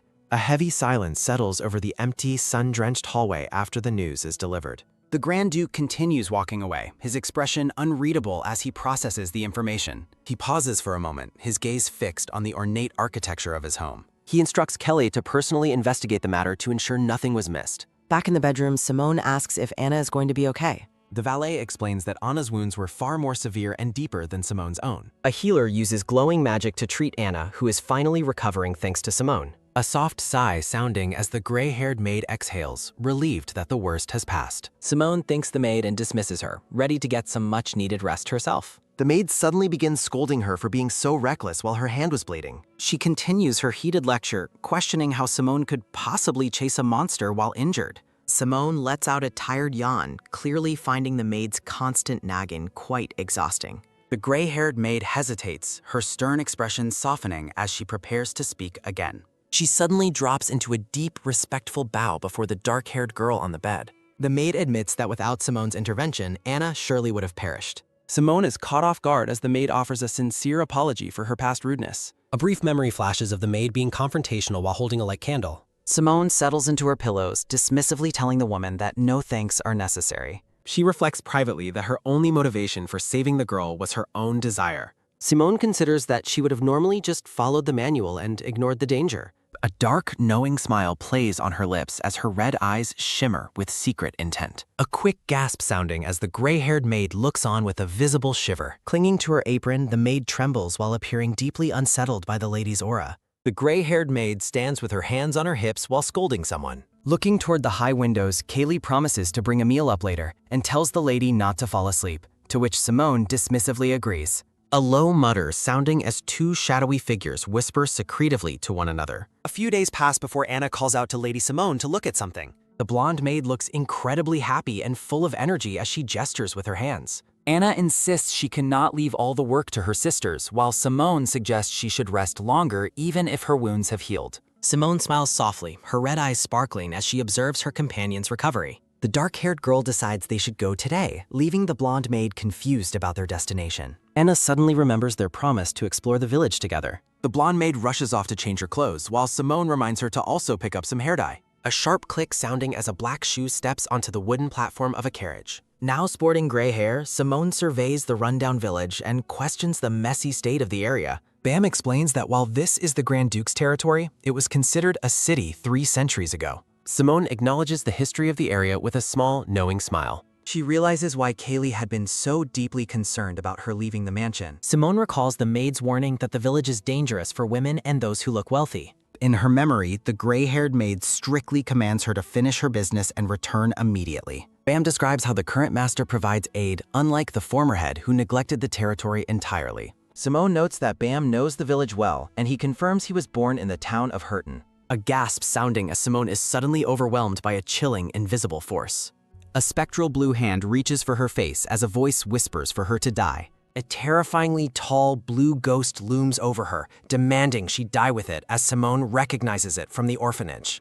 The horrific entity's face is inches from hers while it repeatedly screams for her to die. Simone concludes that the ghost was simply unable to follow her into the protected mansion. When Bam asks if she is all right, Simone ignores the ghost clutching her throat and tells him to move quickly. She internally defies the spirit, deciding that a ghost can no longer frighten her. A blonde merchant greets them with an exuberant welcome as they enter his shop. Simone finds the man's appearance to be exactly like a stereotypical merchant from a story. She requests hair dye, and the merchant excitedly leads them further inside while Simone reflects on the webtoon's details. The merchant explains that all the fine goods in the village are supplied to the estate of Grand Duke Illustron. A sharp snap sounding as the merchant gestures proudly toward a shelf filled with colorful potion bottles. He encourages his visitors to take their time and browse the selection slowly. Simone examines the bottles while asking how long the hair dye will remain effective. The merchant says it lasts a week, but a mage can make it last a month, prompting Simone to ask for clarification. Simone is surprised to learn that the magical hair dye is crafted using manda. The merchant continues explaining how mages preserve the color while Anna watches with a basket in hand.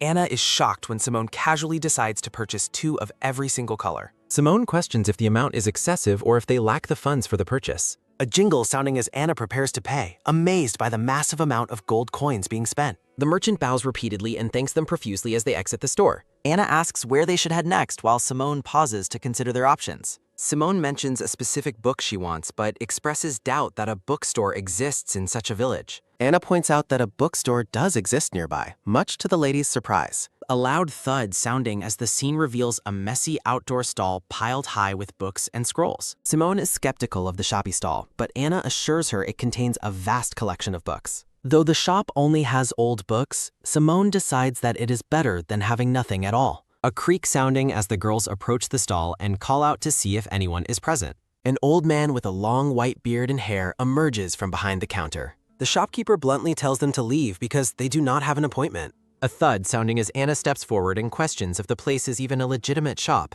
Bam suggests that a business's primary trade usually takes precedence over secondary goods. Simone stands quietly next to Bam as they navigate the busy village corridor. The shopkeeper notes they sell many miscellaneous things, prompting Simone to identify him as a broker. The old man questions their presence, but Bam advises ignoring the shopkeeper's rude demeanor. Simone firmly states her intent to buy books while privately questioning the man's condescension. The shopkeeper dismissively remarks that a noble lady should have visited a proper city bookstore. Simone finds the man's attitude appalling as he tells them to browse quickly and leave. Anna and Simone begin searching through the disorganized piles for any mention of the Illiston family. Simone casually mentions looking for books on necromancy, which visibly shocks her orange-haired companion. Anna warns about forbidden books while the shopkeeper observes Simone is seeking ominous knowledge. Simone ignores the warnings and directly asks the shopkeeper if he possesses the forbidden texts. Bam desperately whispers that searching for such books is a crime that risks her honor. Simone tells her companions to help her search through the haphazardly stacked and messy books. The shopkeeper questions if people are still curious about a noble house that has fallen. Simone argues it is natural for a subject to be curious about the history of their lord. The old man finds Simone to be a very unusual person regardless of her social status. An old book shows a portrait of a man explaining House Illiston is now largely forgotten. Simone asks for the reason why the world believes the family vanished centuries ago. The shopkeeper bluntly replies that no one cares about a ruined family in the present day. Anna is struck with a sudden realization as she searches through the piles of old scrolls. With an excited shout, the blonde maid discovers a green book detailing the Illiston family history. Anna also finds a book about necromancers, and Simone is relieved they were actually available. Bam is frozen in fear while Simone tells him to simply pay and leave quickly. A wave of intense concern fills the air as they prepare to take the illegal books. Simone takes a seat at a table, letting out a soft sigh after their tense encounter. Anna admits she only visits such humble places when she is hungry while running errands. The blonde maid asks if Simone is truly comfortable dining at such a common, low-quality restaurant. Simone finds the maid's worry unnecessary, as the establishment's quality does not bother her. Simone closes her eyes and calls out to her companion, preparing to settle the status issue. Simone shocks the valet by claiming she is also a commoner, which Anna nervously confirms. Simone dismisses their pointless worrying and tells them to just order food from the menu. The scene shifts to several wooden plates and bowls left empty after their shared meal. Simone sits quietly at the table, finally having the chance to read through their new books. As she flips through the Illiston Chronicles, she finds information she already knew from the original story. Anna comments that most available books are likely just compilations of rumors about the Illiston family. Simone listens as Anna explains that even the family members themselves don't know why they're cursed. Anna notes the secret died long ago, leaving Simone lost in her own deep thoughts. Simone notes Anna's extensive knowledge of the family, causing the blonde maid to become very flustered. Anna admits she was scared because she works for them, but claims she is no longer afraid. Simone's hand reaches for the dark necromancy book as a single bead of sweat rolls down. Opening the forbidden tome, Simone prepares to look for clues regarding the origins of necromancers. A rustle sounding as she flips through pages detailing the traits and history of dark magic users. Simone scans the text intently, searching for any connection to the secrets hidden in the mansion. A quick cough sounding as the group finds the dusty environment too difficult for reading. Bam looks thoughtful as Simone asks him a question regarding the unusual village of Hurton. Simone wonders how such a poor town supports so many commercial shops without many residents. Bam explains that secretive visitors like assassins and brokers sustain the town's shady economy. Simone concludes that the bookstore owner was likely an information broker based on the village's reputation. The town's lack of oversight makes it the perfect place for people to conduct secret business. Simone takes a drink and asks if the Grand Duke has begun managing the territory again. Bam notes that while the Lord tries his best, some things remain impossible to manage. Scratching his head, Bam admits the Lord is simply glad the economy functions at all. Anna looks hopeful, believing that things will improve now that Simone has arrived. Simone quietly reflects that her primary goal is to break the curse on the manor. A heavy boot steps firmly onto the stone floor as someone enters the restaurant. Simone's gaze shifts as she senses a sudden and deeply unsettling presence nearby. Her eye widens in pure terror at the sight that suddenly appears before her. Simone wonders what she is seeing while Anna looks on with a confused expression. Simone shields Anna's eyes with her hand, commanding her to not look at the visitor. Simone remains on edge, feeling that the day's peace has come to a premature end. A man stands before her, a towering mass of black shadow swirling above his head. Within the darkness, several glowing eyes manifest and begin fixating on Simone. The blonde man stands over Simone, his presence casting a long and dark shadow. Simone is frozen in shock as the man asks her a polite question. The shadowy entity asks for directions to the general store while a blue eye stares. The eye rolls around as the visitor explains that he has gotten lost. Simone realizes with horror that the multiple eyes of the shadow are watching her directly. Trembling, Simone directs the man to the store located 2 blocks to the left. The man smiles, expressing relief that he has not strayed too far from his path. The man's piercing blue eye narrows slightly as he observes Simone's intense reaction. An ominous voice commands her to leave immediately as Simone offers a nervous smile. The man offers his hand, introducing himself formally as Viscount Tsutsu Oliver. Simone slams her hands on the table, exasperated by the man's endless and chatty interruptions. Oliver apologizes for making her uncomfortable and prepares to take his leave. Simone watches with bated breath, wondering if the terrifying encounter is finally ending.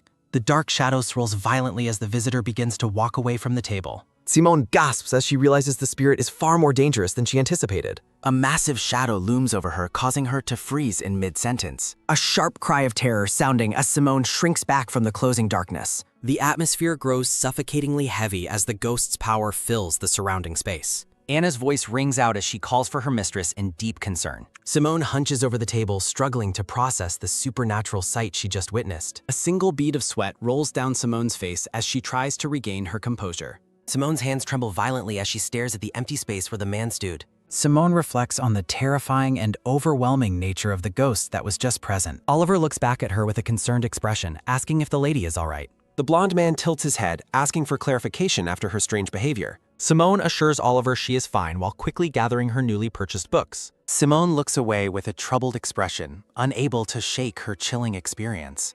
Her grip tightens on her books as she prepares to flee the restaurant immediately. Simone commands Anna and Bam to pack their things, leaving them utterly bewildered. Simone stands in shock, questioning what kind of entity she just encountered in the village. Back at the mansion, two maids giggle and chat while performing their morning chores. Kaylee's voice cuts through the air as she sternly addresses the gossiping servants. Standing with crossed arms, the gray-haired maid looks down at her subordinates with disapproval. The maids scurry away after Kaylee's sharp reprimand, claiming they were working all along. Kaylee watches them go as they grumble about her being a self-righteous worker. A sharp click sounding as Simone enters the room and asks everyone to gather. Simone holds out a stack of papers, telling the staff to take 10 sheets each. Kaylee asks about the papers, and Simone explains she bought them in the village. Simone announces that they will begin crafting items called talismans, leaving her maids bewildered. Simone describes her plan to infuse paper with her power for the staff to carry. Simone suggests cutting the papers while working, but she stops mid-sentence as her expression shifts. The gray-haired maid Kaylee stands firm while holding the papers Simone provided earlier.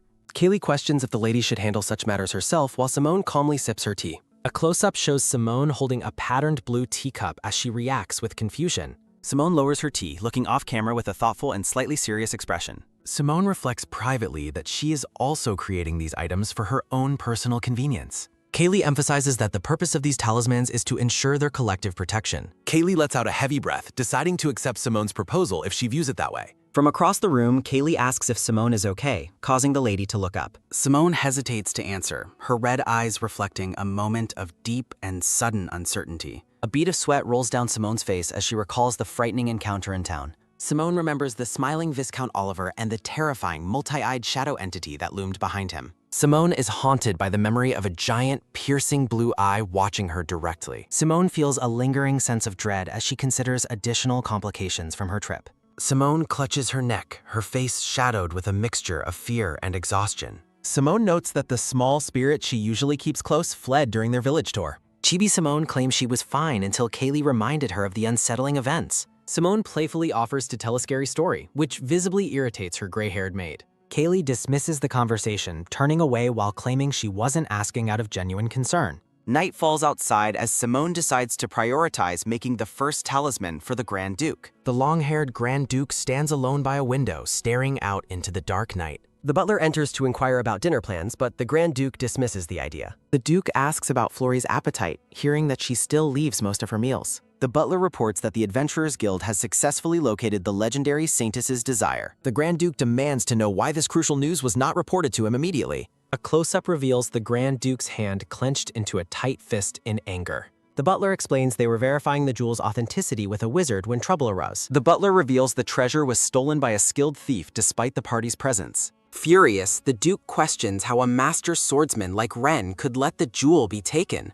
The butler reports that a lone swordsman defeated the entire adventuring party with a single strike. The butler assures the Duke that Ren is in pursuit and should recover the item soon. The Grand Duke leans against his desk, closing his eyes as a wave of fatigue hits. The Duke worries that Florie and Jace are losing their humanity with every passing day. A grim vision shows a woman cradling a blood-soaked man amidst a sea of skeletal hands. In a memory, the Duke asks a dark-haired woman if their curses can ever be broken. The Duke recalls the woman's face, noting a strange sense of conviction in her gaze. The Duke laments not discovering the existence of a necromancer earlier to help his family. Deep regret fills the Duke as he wishes he had fought more passionately for their salvation. A fading image depicts a happy family moment, now a painful and distant memory. A sharp double knock sounding as Simone calls out to announce her arrival at the door. Simone enters the Grand Study, her red eyes scanning the room as the Duke looks on. The Grand Duke asks about her late-night visit, and Simone explains she has a gift. Simone approaches the Duke with a warm smile, holding a stack of newly made papers. Simone describes her invention as a talisman made by condensing her mana onto tin sheets. Magic circles shimmer as Simone hands the Duke the protective papers she prepared for him. Simone admits the items are experimental and might not provide perfect protection just yet. The Grand Duke holds a talisman as Simone expresses her hope to prevent further tragedies. A soft glow illuminates the Grand Duke's face as he offers a sincere word of thanks. Simone and the Grand Duke discuss the difficulty of creating the numerous protective talismans. The Grand Duke looks at a protective paper with a calm and appreciative expression. The Grand Duke invites Simone to sit as he prepares to discuss the magic stone. Simone's red eyes widen in utter disbelief at the news she just heard from him. Simone reels in shock upon hearing that the legendary jewel has been stolen. The Duke explains that the precious item was snatched from the adventurers in an instant. Frustrated, Simone questions the decision to involve a wizard before bringing the jewel to him. The Duke reveals the jewel was taken to a legendary genius wizard named Orkin. Simone reflects on the wizard's fame, recognizing him as a key figure in this world. A vision depicts Orkan, the world's greatest genius wizard, surrounded by glowing green magic. Simone remembers that Orkan was known as the close companion of the protagonist, Abel. Slumped over in frustration, Simone realizes the thief's logic in seeking out the powerful wizard. Simone seethes with anger that someone else discovered and stole the existence she kept secret. The Grand Duke remains composed while noting that recovery might take longer than originally planned. The Duke commands Simone to prepare alternative plans should the adventurers fail their mission. Simone bows respectfully to the Grand Duke, accepting our new task with grim resolve. Simone worries that failure to recover the jewel means Jace's curse will remain unbroken. A sense of impending doom settles over the room as their primary hope vanishes. Later that night, Simone stands in her room reacting to a sudden and unexpected presence. Kaylee and another maid finish preparing the bed while Simone asks about their late hours. Kaylee coughs nervously into her hand while addressing the lady of the manor. With a blush, Kaylee expresses her gratitude to Simone for providing the protective amulets. Simone playfully teases Kaylee about her lingering fear of the manor's long-standing curse. Simone's attention is drawn to a specific dark amulet resting on the nearby desk. The blonde maid notices the dark amulet looks different from the ones given to others. A hand reaches out toward the black amulet, which is inscribed with complex white symbols. Simone explains to her curious staff that the dark object is a potent exorcism amulet. Simone warns that ordinary people risk being consumed by mana if they handle the item. Kaylee scolds Simone for being reckless and leaving such a dangerous magical object out. Simone laments her exhaustion after expending so much mana to create the protective charms. Simone collapses onto her bed while Kaylee insists she put the dangerous amulet away immediately. Kaylee continues to fuss over Simone's sleeping posture as the lady waves her away tiredly. The maids bid Simone a good night as they finally exit the lady's private quarters. Simone sprawls out on her bed, relishing the fact that her long day is over. A close-up shows Simone's half-closed eyes as she struggles with her immense magical fatigue. Simone starts to drift off until a sharp, rhythmic thumping sound echoes through the room. Simone's eyes snap wide open in frustration as the loud thumping noise refuses to stop. The chandelier shakes violently as Simone curses the lack of peace in the haunted manor. Simone wonders if staff are working late, but realizes the noise is far more sinister. Pushing herself up, Simone stares at the door, annoyed by the persistent and disruptive banging. Simone reaches for her black exorcism amulet, prepared to face whatever curse is manifesting. Thinking of the servant's protection, Simone tries to force herself to sleep despite the noise. Simone lies in bed counting sheep while a heavy thumping sound punctuates every single count. On the fourth count, a slow and ominous creak sounds as the bedroom door opens. The following morning, the manor staff gather in the hallway, whispering in a frantic state. Simone emerges from her room yawning, confused by the loud commotion among the gathered servants. Kaylee and the blonde maid rush to Simone, looking visibly shaken and sleep-deprived.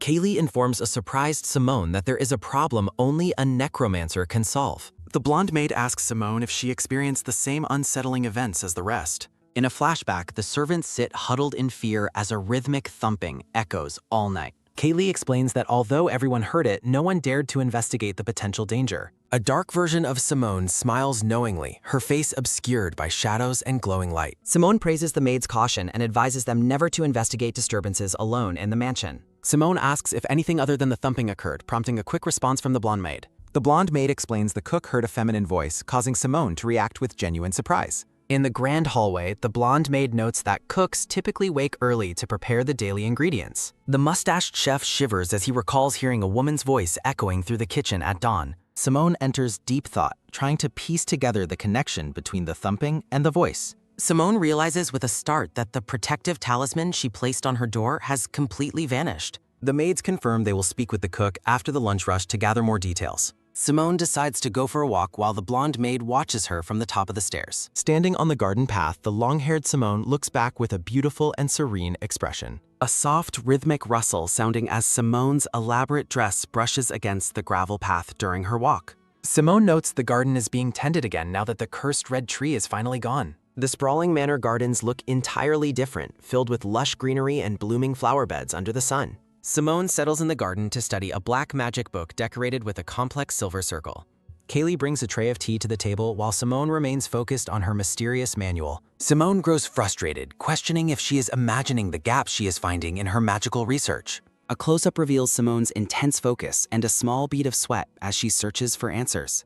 A sharp, crisp flip sounding as Simone confirms the manual lacks information on the recent paranormal events. Simone jokingly laments her failing eyesight despite being 17 while Kaylee looks on with concern. Simone's red eye narrows in suspicion as she considers the possibility of a hidden curse or entity. Kaylee offers a thoughtful response, doubting that the manual would have missed such significant mansion phenomena. A close-up shows a cup of tea as Simone reflects on the head attendant's lack of awareness. Simone slams her hands on the table, deciding the Grand Duke is the only person left to consult. Simone heads back to the house while Kaylee asks for clarification on who she intends to question. Kaylee informs Simone that the master is busy speaking with a guest who arrived earlier that morning. In the study, the blonde adventurer Ren presents a small wooden chest to the white-haired Grand Duke. Ren holds the chest open, revealing the large red crystal that the party was tasked with retrieving. The white-haired Grand Duke looks stressed and exhausted as he stares at the legendary jewel before him. A close-up shows the brilliant, glowing facets of the red gemstone known as the Saintess's Desire. A slow, wet drip sounding as Ren and the Duke sit in the quiet, tension-filled study. Outside the door, the butler announces Simone's arrival and the Duke gives permission for her to enter. Ren sits in an ornate chair, wearing a confident and pleasant smile as he greets the room. Simone enters the Grand Library, surprised to see the blonde adventurers sitting with the master of the house.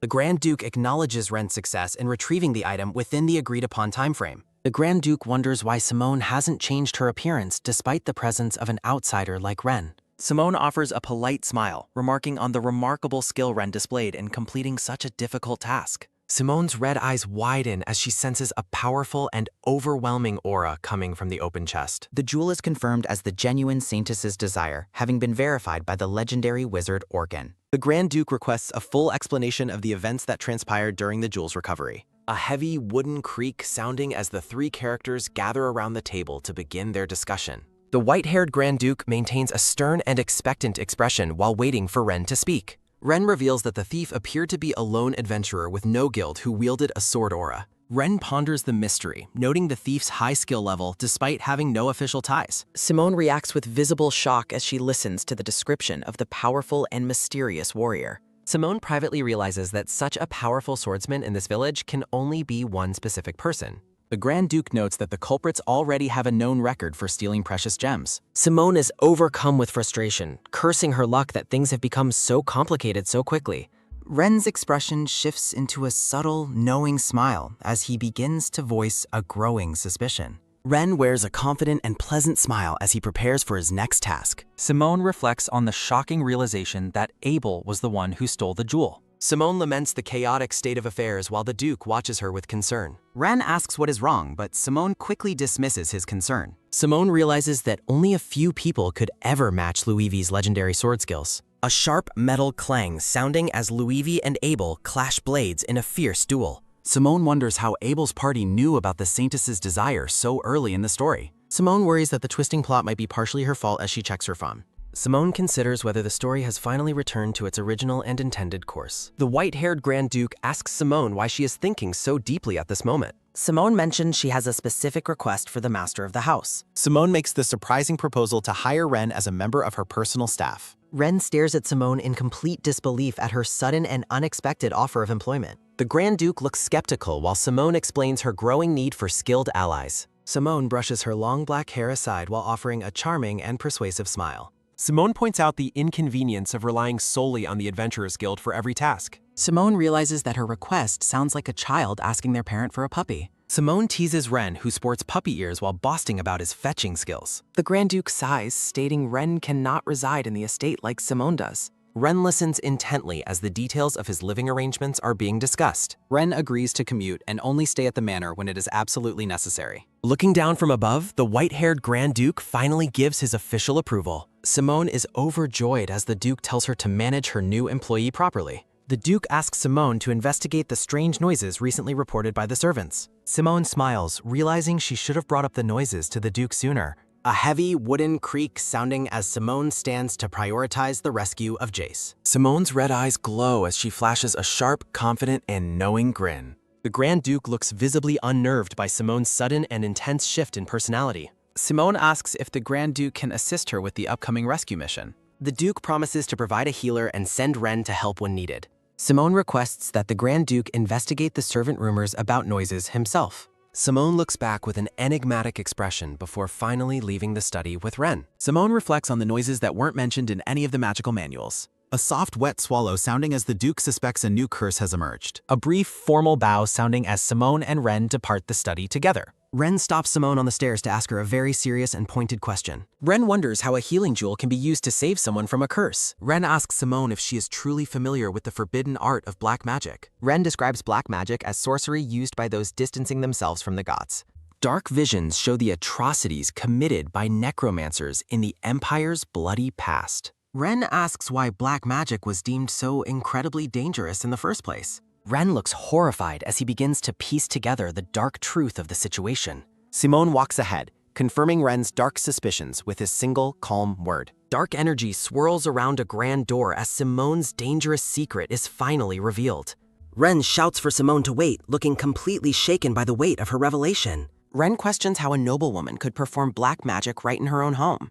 Simone clarifies that she isn't the one performing the forbidden magic all by herself. Ren clutches the chest tightly, his face growing pale with a sudden and intense fear. Ren realizes that black magic always requires a living sacrifice to be truly effective. Ren's eyes widen in terror as he considers the grim fate of the sacrifice. Narration reveals that missing servants might have been offerings, though they weren't the required living sacrifices. Simone and Ren stand in a grand hallway as they prepare to face the manor's dark secret. Deep in thought, Simone considers the tragedy of a person completely erased from the world's memory. Simone's red eyes reflect a somber weight as she prepares to confront the mansion's forgotten past. The narration confirms the tragic fate of the Illistone family's eldest son, who has been removed from existence. A heavy silence hangs over the ornate door where Jace has been held for 7 long years. Ghostly, glowing footprints lead toward the door as Ren and Simone approach with a sense of dread. The two stand before the massive, gilded entrance, preparing to witness the horror locked inside.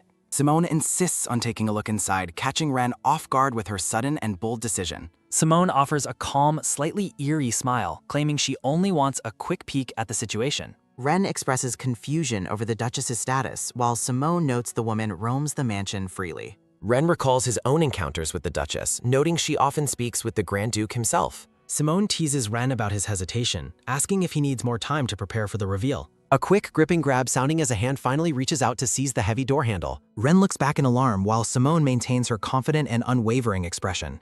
A light, metallic click sounding as Ren slowly pushes the door open to reveal the darkness beyond.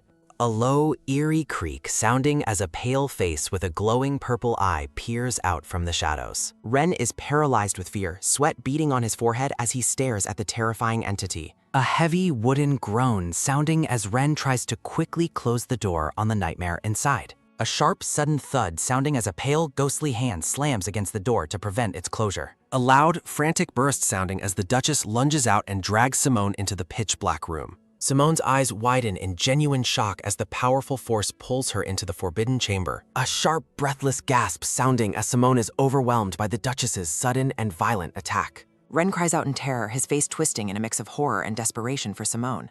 A thunderous, final slam sounding as the door locks, leaving Ren screaming for Simone on the other side. Ren frantically pounds on the door, pleading for Simone to answer as the hallway echoes with his shouts. A sharp, sudden thumping sounding as the servants arrive, shocked by Ren's desperate attempts to break in. The confused butler and maid wonder why Ren is making such a scene at the Duchess's door. The butler warns Ren to stay away from the chamber, but Ren is already consumed by panic. A quick, heavy footstep sounding as Ren sprints down the stairs to find the Grand Duke immediately. A rapid, rhythmic pounding sounding as the butler chases after Ren, scolding him for running through the halls. A loud, violent bang sounding as Ren bursts into the study, surprising the white-haired Duke and his assistant. The butler is outraged by Ren's lack of manners, but Ren is too breathless to care about etiquette. Ren hunches over, panting heavily while the butler continues his stern lecture on proper house conduct. Ren struggles to find his breath, his eyes wide with the urgency of the catastrophe he just witnessed. A heavy, desperate thud sounding as Ren collapses slightly, reporting that Simone was just dragged into the room. A fast, echoes-on-stone tap sounding as the Duke and Ren rush back up the stairs together. Ren explains that Simone intended to observe the curse, not realizing how dangerous the encounter would be. Ren describes the chilling moment they opened the door and found the Duchess waiting for them. The Grand Duke listens grimly as Ren recounts how Simone was kidnapped and the door was locked tight. The Duke's expression shifts as he realizes Ren caught a glimpse of the mansion's ultimate secret. Ren turns sharply, questioning if the entity he saw in the darkness was actually the lost Lord Jace. The Grand Duke sighs in resignation, realizing Simone must have shared the truth about Jace with Ren. The Duke asks for details, and Ren admits the room was too dark to see anything clearly. A haunting vision shows a bloodied figure tied to a post, a place truly unfit for any living soul. Ren falls silent, the horrific image of the bloodstained sacrifice lingering in his mind. A distorted, grainy memory reveals the name Jace Carl Illiston, a boy forgotten by everyone but the Duke. Ren privately concludes that the Duke is the only one who still carries the memory of the suffering boy. The white-haired Grand Duke looks away in shame, the weight of his dark family secret finally exposed. A lingering, hollow silence sounding as the characters grapple with the unsolvable tragedy of the living sacrifice. Ren expresses total disbelief at the Grand Duke's complete ignorance regarding his own son's current condition. Ren notes that if the Duke were truly worried, he would have visited his son himself. The mustachioed butler angrily scolds Ren for his insolence and lack of respect toward the Grand Duke. A firm command sounding as the Grand Duke silences his butler's heated and protective outburst. The white-haired Grand Duke stands in somber silence while his butler watches him with a concerned expression. The butler is confused while the Duke reflects on how long it has been since he saw Jace. A dark, swirling void represents the heavy weight of a long-buried and troubling family memory. Ren asks the Duke if there is a hidden secret about the master that he doesn't know. The Duke remains silent, his long white hair flowing as the heavy atmosphere in the room deepens. The butler is told that they will discuss the sensitive matter of Lord Jace at a later time. The Grand Duke insists they prioritize the urgent task of the rescue mission instead of talking further. A sharp, tight grip sounding as the Grand Duke prepares to take decisive action with his sword. The Duke prioritizes Simone's rescue from the dark, blood-stained chamber where she is currently being held. A sharp, pained gasp sounding as the Duchess's pale hand violently strangles the black-haired Simone. Intense panic fills Simone's red eyes as she realizes she can no longer breathe under the pressure. Simone stares up at the terrifying purple-haired Duchess, fearing that she is about to die. The Duchess obsessively claims that sacrificing one more person will finally allow Jace to live again. Fresh blood stains the back of a tattered white garment lost in the chamber's oppressive shadows. A piercing, high-pitched screech sounding as the Duchess continues her horrific and deadly assault on Simone. A dark thought bubble reinforces the Duchess's horrific justification for needing just one more living sacrifice. Simone is completely overwhelmed by the unnatural and terrifying strength possessed by the Mad Duchess. A sharp, strangled gag sounding as Simone struggles desperately against her attacker's lethal iron grip. Simone abandons all caution and delivers a desperate, powerful kick to the purple-haired Duchess's stomach. Simone's eyes widen in absolute shock as she realizes her frantic counterattack has completely failed. Simone is horrified to find that the powerful Duchess remains totally unfazed by her physical strike. A sudden, forceful grab sounding as the Duchess regains her crushing control over the struggling Simone. The Duchess screams a murderous command as she prepares to finish her helpless, black-haired victim. The Duchess prepares her final blow while the oppressive atmosphere in the dark room thickens. A series of loud, heavy thuds sounding as Ren calls out frantically for Simone's safety. Ren's desperate shouts are met with a chilling and cold command for silence from the Duchess. A sharp, violent strike sounding as the Duchess warns the outsiders not to interfere with her ritual. Simone collapses to the wooden floor, coughing violently after being released from the Duchess's grip. Simone clutches her bruised and aching throat while staring ahead with a renewed sense of urgency. Simone spots a blood-stained blade lying on the floor and realizes it is her only chance. A soft rhythmic thumping sounding as Simone realizes the Duke has arrived while the Duchess rages. The Duchess screams in agony as Simone understands that she must seize this fleeting moment to act. Simone decides to find Jace while the Duke and Ren distract the raging purple-haired Duchess. A deep wave of dread washes over Simone as she focuses her attention on the captive Jace. Simone finally discovers the blood-drenched boy bound tightly to a wooden post in the darkness. Simone is stunned and horrified by the brutal, bloodied condition of the unconscious and suffering Jace. Simone is appalled by the cruelty inflicted on Jace while she watches the Duchess's every move. A slow, heavy footstep sounding as the Duchess advances through the shadows with a sharp dagger. A massive, explosive crash sounding as the blonde-haired Ren finally kicks down the heavy chamber door. Ren and the white-haired Grand Duke burst into the room, desperately calling for Simone's name. The Duchess and Simone stand poised for a final confrontation near the broken and bloodied Lord Jace. A soft, wet drip sounding as Simone smiles in triumph, having finally caught the mad Duchess. The Grand Duke urgently orders the servant to run to the village and fetch a healer. A rapid, rhythmic running sounding as Ren rushes toward the stumbling and injured black-haired woman. Ren promises that help is coming soon and urges Simone to leave the dangerous room immediately. Simone addresses the white-haired Grand Duke with a mysterious and knowing smile as the ordeal ends. The Duke restrains the frantic Duchess while she clutches a blood-stained dagger. The Duchess mutters that the curse will finally end if Simone dies. Simone explains how a mother's desperation for her fading son led to this madness. Simone questions the Duke's judgment, arguing that black magic cannot restore true life. Simone walks forward, dismissing the idea of necromancy as an absurd and impossible lie. A dark void emphasizes that the putrid conditions of the room only exacerbate sickness. Simone confidently asserts that Jace is still alive despite his horrific suffering state. The Grand Duke vows to bring his son back as he holds his wife. A gentle command for rest signals the beginning of the end of the struggle. Simone places a dark talisman on the Duchess's forehead to seal the evil away. A soft, final sigh escapes the Duchess as the powerful talisman takes hold. A piercing scream echoes as a violent explosion of dark energy erupts from the Duchess. Ren is horrified by the sight, but Simone explains the talisman uses evil against evil. The Duchess collapses unconscious as the Duke cries out her name in despair. Simone instructs the Duke to let his wife rest while her strength recovers. Simone turns her focus back to the primary mission of the rescue operation. Simone gestures toward the bloodied boy, identifying him as the Grand Duke's only son. Simone holds the Duke accountable for the tragedy, and he solemnly accepts his guilt. The Duke looks down in deep sorrow, haunted by his failures as a father. A memory reveals how the curse eroded Jace's existence and broke his mother's heart. A mysterious man arrived at the mansion during the height of the family's despair. The hooded stranger manipulated the Duchess by promising he could break the ancient curse. Desperate for hope, the Duchess turned to black magic with the Duke's silent support. After 10 days of sinister teachings, the dark sorcerer vanished without a trace. The couple realized too late that their choices had invited a living nightmare. The Duchess's despair deepened as she was consumed by the malevolent force. The Duke recounts his failed attempts to stop Flory from dragging victims inside. Flory wept through the blood, her humanity slowly being replaced by murderous obsession. The Duke admits that he may have been too weak to truly stop her. Bound by mutual grief, the parents suffered together in a room filled with death. The Duke notes that Simone appeared just as he was losing all hope. Simone recalls that in the original story, Jace was destined to die before her arrival. The unconscious boy hangs limp, his body a gruesome testament to years of suffering. The Duke marvels at how Jace has survived on the threshold of death. Simone notes that Jace's endurance is a sign of his incredible will to live. Ren provides the holy magic stone on Simone's command to begin the healing ritual. Simone reaches into the box to retrieve the glowing red magic stone. A surge of power swirls around Simone as she prepares to act. Simone presses the stone to Jace's head, urging him to return to life. A brilliant, rhythmic thrum sounding as holy light begins to flood the dark chamber. An immense, blinding burst of energy erupts as the curse is finally challenged.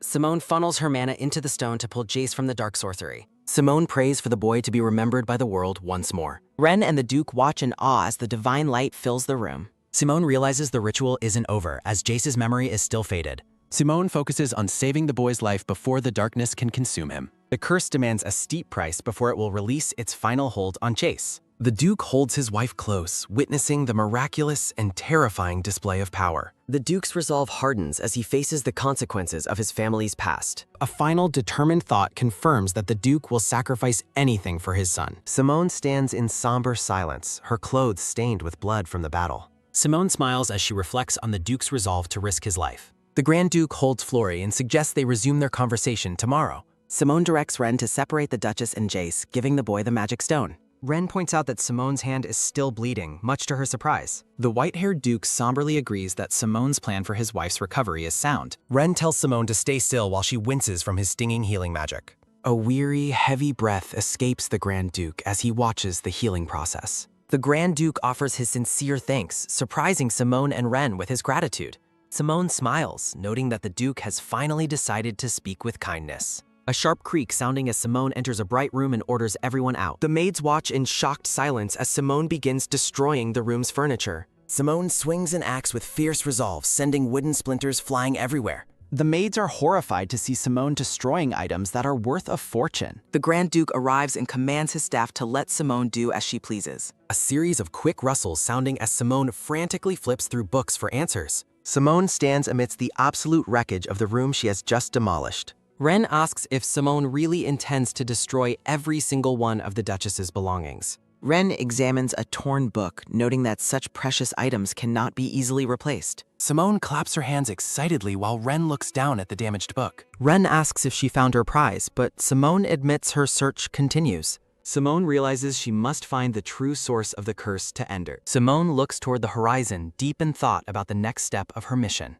Simone reasons that destroying a cursed item should have triggered a noticeable sorceress reaction. Simone suddenly pauses as a startling realization about the dark sorcery crosses her mind. Simone asks Ren to confirm the Duke's story about a dark sorcerer staying here. Simone's eyes widen in excitement as she finally pieces the entire mystery together. A quick, sudden turn sounding as Simone startles a maid while looking for information. Simone demands to know which room the mysterious dark sorcerer occupied during his stay. The maid hesitates to answer until the butler interrupts the conversation with a cough. The butler steps forward and calls out to Simone, ready to provide the answer. Simone stops and turns around, curious to hear what the butler has to say. The butler leads them through the manor, explaining the servants never knew the guest. The butler explains the sorcery was hidden because such dark arts are strictly outlawed. The butler notes that news of a sorcerer would have caused the household to panic. The butler reveals the sorcerer spent 10 days meeting only with the desperate Duchess. A heavy wooden creak sounding as the butler reaches out to open the door.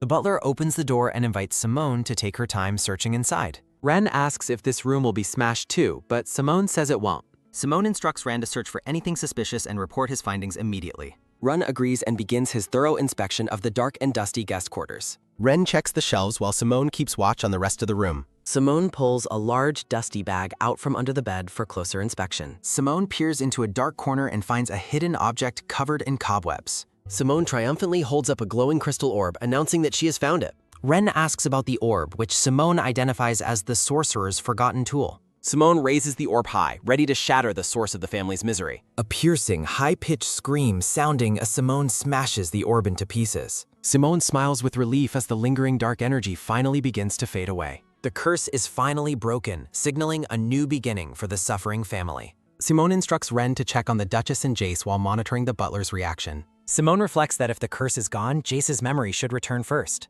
Ren understands his orders but asks what Simone plans to do next. A wooden creak sounding as Simone's hand pulls open a large manor door. Simone turns around with a tired smile and says she is going to rest. A sudden thud sounding shocks a blonde maid standing alone in the holler. Simone is startled while drinking tea as she hears something strange nearby. Simone urgently asks the blonde maid exactly what she heard in the manor. The maid explains that she heard something thumping loudly against the floor. A gray-haired maid joins them and confirms that she also heard the mysterious noises. Simone realizes she won't get any rest as the corridor remains haunted. Simone sighs heavily, feeling that this house will never let her relax. Simone asks the servants if these ghostly occurrences happen often in the manor. The blonde maid notes that she heard a woman's voice as well today. Simone touches her chin thoughtfully as she considers the reports of the woman's voice. The maids describe a woman ghost wandering all night, seemingly searching for something. Simone recalls a story similar to this from the world she lived in previously. A dark, oppressive vision of a hallway appears with a heavy, ominous atmosphere. A slow creak sounding as a door opens into a dark, empty room. A ghostly voice whispers into the vacant corridor, asking if it is not here. Simone dismisses the frightening thought with a nervous and sweat-beaded smile. Simone wonders if the ghost could truly manifest within this specific manner. A loud bang sounding as Simone throws open the doors to see the Duke. Simone asks the Grand Duke if he is busy while entering his large office. A sharp slap sounding as Simone leans on the desk to mention the noises. The white-haired Duke stops his work to listen to Simone's growing concerns. The Duke suggests that a completely new curse may have appeared in the manor. Simone is frozen in shock at the possibility of another malevolent curse. Simone realizes that this new problem might be unrelated to the manor itself. Simone wonders if this new haunting was dragged in from the outside world. A haunting image of a ghostly girl in a dark dress appears in shadows. The Duke asks Simone if she has any particular suspicions about what is happening. The Duke remains at his desk as they continue their serious discussion about ghosts. The white-haired Grand Duke stands up as they discuss the manor's new threat. Simone asks for an update on the state of the Grand Duchess and Jace. Jace sleeps peacefully while holding on to the protective red magic stone. Simone instructs the Duke to keep a close eye on his son for that. A soft click sounding as the office door is closed by a white ant. Simone walks down the hallway alone, deep in thought about the haunting. Simone is surprised to find Ren waiting for her in the hallway. Ren smiles warmly, having waited for Simone to finish her meeting with the Duke. Simone reflects on Ren as a dedicated employee who refuses to take breaks. Simone realizes that Ren has been waiting specifically to watch over her safety. Ren reports that he heard from servants that the suspicious noises are still happening. Simone walks with Ren and confirms that many people have heard the ghost. Ren points out that the constant noises will eventually interfere with manor work. Ren asks if he should keep a watch outside to protect the area. Simone asks what Ren will do if he actually finds the sound source. Ren intends to use his sword, but Simone questions if the enemy is human. Simone admits she doesn't know what it is since she hasn't seen it yet. A rhythmic tapping sounding as Simone decides to investigate the basement sightings herself. Ren offers to accompany Simone, but she questions his sudden desire to help. Simone watches Ren closely, her expression filled with doubt about his true intentions. Simone reflects on the need to gather clues and finally solve the royal curse. A quick tapping sounding as Ren argues that Simone is defenseless against ghosts. Simone remains silent, considering the reality of the manor's new supernatural threat. Simone calls for Anna, startling the blonde maid who is carrying a load of laundry. Anna is shocked when Simone orders her to prepare a room in the basement. Ren grimly reminds Simone that he is the one meant to handle such dangers. A smooth, sliding sounding as Ren leans in, surprising Simone with his proximity. Simone stares back, her red eyes unblinking as she processes his persistent offer. Ren flashes a charming smile and asks if he can join her basement stake-up. Simone and Ren find a moment of levity while planning their basement stake-up. A wet, bubbling sounding as a large pot of stew simmers in the kitchen. The ponytailed chef stands alone in the kitchen, feeling a heavy sense of dread. A sharp gasp sounding as the sweating chef senses someone approaching the kitchen. A heavy sliding sounding as Simone and Ren enter the kitchen to find the chef. Simone politely asks if they've arrived at a busy time for the kitchen staff. Simone notices that the staff's health has deteriorated rapidly due to the haunting. The chef laughs nervously, though Simone notes he looks tormented and incredibly pale. A sharp click sounding as the chef continues his forced laughter despite his obvious fear. The kitchen fades into an oppressive gray static as the chef's panic rises. A metallic clatter sounding as the chef drops his ladle and admits he saw it. The sweating chef reveals he hears the ghost every day and saw it himself. The chef's face is shrouded in shadows as he describes the faceless entity. The chef looks over his shoulder, terrified of what might be lurking behind him. The chef describes seeing swollen, bluish feet that looked unnatural and horrifying. A terrifying vision of dark legs covered in many blinking eyes appears. A soft whisper sounding as the entity's eyes focus on its next potential victim. The chef shudders, feeling the cold gaze of the faceless ghost from his memories. The growing sense of unease touches every soul within the cursed mansion's walls. The chef clutches his head, unable to escape the trauma of his encounter. The chef recalls that the hauntings began in earnest only a few days ago. Whispers of the unidentifiable entity roaming the halls begin to demoralize the staff. A younger cook urgently asks the chef if he has heard the recent rumors. The terrified cook refuses to prepare dawn ingredients alone because of the ghost. The younger cook humorously begs to be cooked instead of facing the ghost alone. A weary sigh sounding as the chef explains the manor has always been cursed. The title serves as a grim reminder of the many curses plaguing the manor. A long creak sounding as the dark staircase looms ahead in the quiet night. A weary yawn sounding as the chef descends the stairs to start his work. The chef pauses, hearing a faint noise that breaks the silence of the hallway. The chef grumbles about his assistant's absence despite the boy's previous begging. A loud thud sounding makes the chef decide to scold the lazy young cook. The chef resolves to find the brat and force him to finish his work. A heavy bang sounding echoes through the hallway, vibrating against the stone floor. A quick scuffle sounding as the chef runs toward the source of the noise. A soft rustle sounding as the chef peers cautiously around a dark corner. A sudden gasp sounding as a loud thud occurs right in front of him. The chef's eyes widen as he realizes the ghost has appeared once again. A soft mumble sounding echoes as the chef reflects on ignoring the manor's strange rumbling noises. A heavy thud sounding interrupts the silence, instantly heightening the tension in the dark corridor. A rhythmic thump sounding follows the chef as he runs, terrified that the entity is catching up. A sharp crack sounding marks the moment the chef's foot slips, sending him tumbling to the floor. The sweating chef gasps in fear as he realizes he can no longer escape the pursuing ghost. A desperate cry for mercy is silenced by a sudden, overwhelming darkness that fills the hallway. A pained sounding escapes the chef as he collapses, paralyzed by an unnatural, bone-chilling cold. A wet thump sounding signals the arrival of a dark, long-haired shape manifesting on the bloody floor. The shadow looms over the fallen chef, its presence heavy with malevolent intent and ancient sorrow. A chilling whisper sounding confirms the ghost's success as it tells the chef it has found him. The chef recalls the terrifying moment of truth when he finally gathered the courage to turn around. An upside-down, blood-covered face with a horrific grin and glowing blue eyes stares back at him. A single pulsating blue eye fills the vision, burning into the chef's memory with supernatural intensity. The chef reflects on how the entity vanished as quickly as it appeared, leaving him utterly confused. Simone and Ren stand in the kitchen, observing the chef as he struggles to process the trauma. The chef remains haunted by the encounter, his expression one of pure, unadulterated terror and exhaustion. A loud sounding erupts from the chef as he begs to stop picturing the ghost's face. Simone asks if the ghost specifically told the chef that he was not the one it wanted. The chef confirms that despite his overwhelming fear, those were the exact words the terrifying ghost spoke. Ren stands silently behind Simone, carefully monitoring the environment while she continues her interrogation of the chef. Simone concludes that the ghost is harmless to bystanders and is strictly hunting a specific intended target.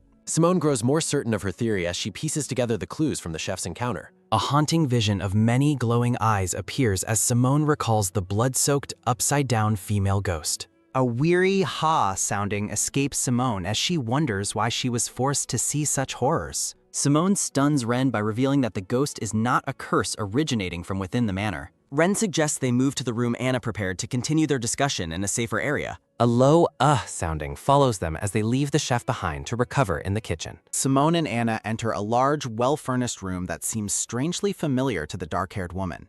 Ren admits this was the only empty room, though Simone notes it belonged to the dark magician. Simone suspects Ren is trying to pick a fight when he dismissively asks if the location matters. Anna nervously admits she was the one who decided on using the dark magician's old living quarters. Anna explains she chose this room because it was the most comfortable basement area and had no mice. Simone accepts the room with a sigh, noting it is more than sufficient for a single night's stay. Simone settles into a plush chair, her posture reflecting the heavy burden of the manor's new mystery. Simone informs Anna that she has a plan and intends to meet the ghost herself later tonight.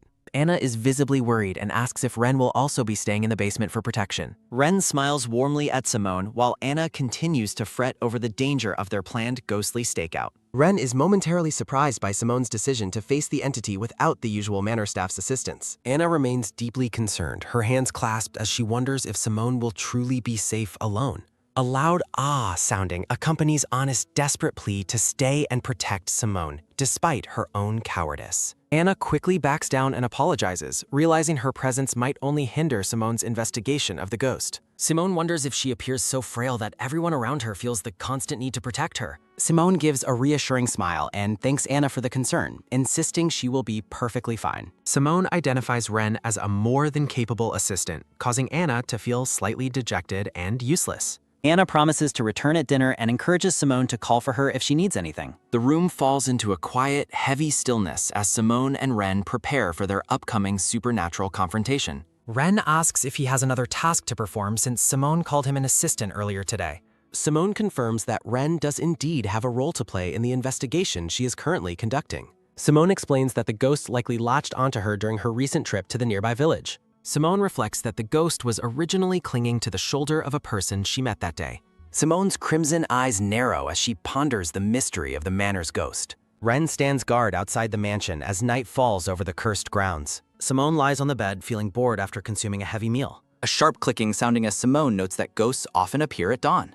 A quick blinking sounding as the dark-haired woman grows increasingly drowsy. Simone contemplates resting her eyes as the single candle flickers nearby. The room tilts unnaturally as Simone drifts into a heavy, dreamlike state. Simone wakes to an inverted world, wondering what is happening to her. Surrounded by a thick haze, the dark-haired woman questions her current location. A soft popping sounding as Simone realizes she is suddenly unable to speak. Simone recognizes the symptoms of sleep paralysis as her vision begins to distort.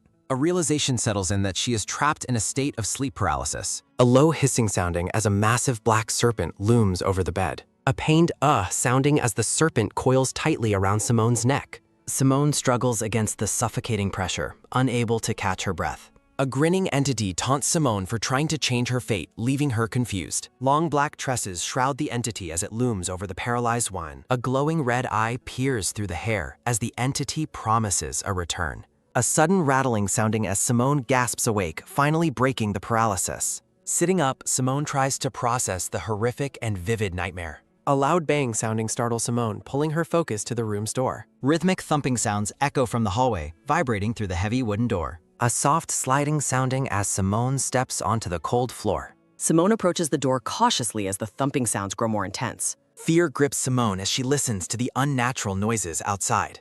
A heavy thud sounding makes Simone realize the ghost is physically present. Simone notes the entity is drawing closer as a hand grips the handle.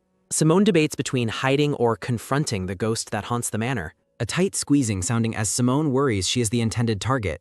The faceless entity manifests before Simone and claims it has found its target.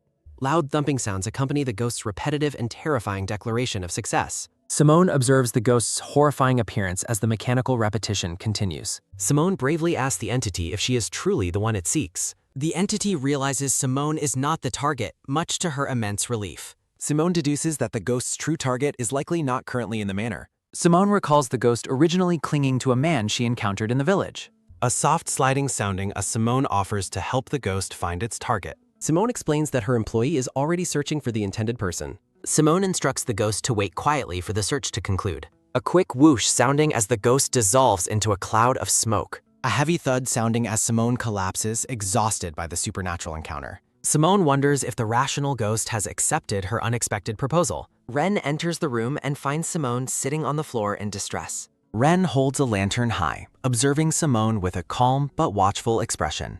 Ren explains he came to check on her after hearing of the basement stake-up. A soft whoosh sounding as Ren expresses concern for her safety and lack of guards. Simone notes how many people seem to be worried about her safety today. Ren asks if Simone saw the ghost, and she confirms its recent presence. Simone prepares to ask Ren a question, but hesitates at the last second. Ren looks confused as Simone realizes she may have spoken too soon. Simone worries that the master would be shocked to learn she brought a ghost home. Long-haired Ren looks pensive as he watches Simone retreat into the mansion. A light scuffing sounding as Simone decides it is time to make a run for it. Ren asks where Simone is going as she dashes up the stairs, and she replies. Simone announces she is finished in the basement and seeks sleep, while Ren remains silent. A steady thumping sounding follows them as they walk through the moonlit hallway. Ren observes that Keller's memories are slowly returning as the manor begins to heal. Simone notes that the curse is truly broken since the other staff members have regained consciousness. Simone reflects on the improving atmosphere of the manor while hoping for the staff's full recovery. Ren stops Simone to tell her something important, prompting her to ask what it is. Simone begins to nervously discuss the ghost that appeared during their basement stakeout. A sudden thud sounding marks Simone's confession that she likely brought the entity with her. A heavy silence stretches between them as Ren processes Simone's unexpected and ghostly news. Simone apologizes and admits she never intended to bring the spirit, feeling deeply worried. Simone fears being banished to the basement as punishment for bringing a ghost into the house. A soft sliding sounding as Ren reaches out toward Simone, startling her with the sudden movement. Simone reacts with wide-eyed shock as Ren's hand draws closer in the dim light. A light pat sounding as Ren places a hand on Simone's shoulder and tells her to be careful. A quick whoosh sounding as Ren turns and walks away, leaving a confused Simone behind. Ren tells her not to worry and to get some rest while it is still early. The cheerful atmosphere of the manor returns as the maids busily clean the grand rooms. Simone collapses onto her plush bed, relishing the comfort after a long and terrifying night. A playful clicking sounding as Simone wiggles her toes in the air while lying on her bed. A satisfied smile crosses Simone's face as she finally drifts off into a peaceful sleep. A cheerful meow sounding accompanies the estimate that her next task will take a week. A handsome, blonde-haired man smiles brightly as the scene shifts to a new meeting. Simone stands silently before a maid, appearing contemplative about her current investigation. The blonde man comments on his recent effort and asks why Simone looks so disappointed. A soft sliding sounding as Simone reveals she successfully found the individual the man mentioned. Simone identifies the target as the person who stole information from the village recently. The blonde man describes a merchant who bought a noble title and raised 3 children. Simone questions the target's name, but the blonde man explains it was likely just an alias. The blonde man explains that the noble is not influential or well-known in this area. Simone listens intently as the blonde man mentions rumors of the noble's womanizing reputation. A rustling sounding as the blonde man reviews records about the noble's late wife. A soft flipping sounding as he notes the noble is seeking a poor noblewoman. Simone realizes why the man approached her, suspecting he targeted her for her status. Disgust flashes in Simone's eyes as she concludes that the man is a total creep. A soft sliding sounding as Simone pushes the papers aside and asks a question. A light chuckling sounding as the blonde man smiles, preparing to reveal an interesting story. Simone finds the rumors about Viscount Roten having an illegitimate child to be quite interesting. The blonde man discusses the period of time immediately following the Viscountess's passing. He mentions that a mysterious woman often accompanied the Viscount on his village visits. A clicking sounding as the flashback shows the Viscount assisting the young woman from a carriage. The woman wore expensive gifts from the Viscount but did not carry herself like a noble.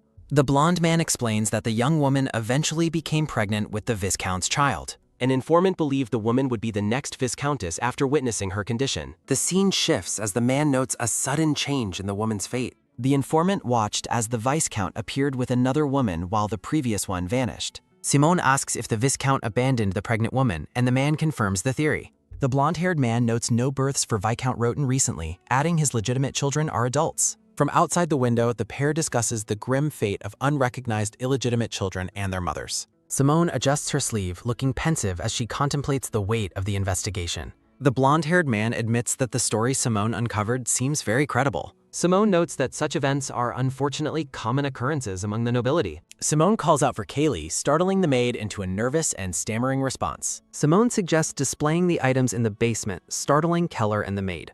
Looking down at the room, Keller and Kaylee worry if Simone intends to kidnap the Viscount. Simone leans on the table, wondering what her companions truly think of her. A soft thudding sounding as Simone's dark shoes step across the ornate rug. Simone walks past a floral arrangement, her expression neutral yet determined. Simone arrives to find the long-haired man and a mustachioed assistant together. A steady walking sounding as the group moves through the hall while Simone requests a favor. The white-haired man notes that Simone is as impolite as ever before hearing her request. Simone explains that her favor concerns the ghost making thumping noises in the hallway.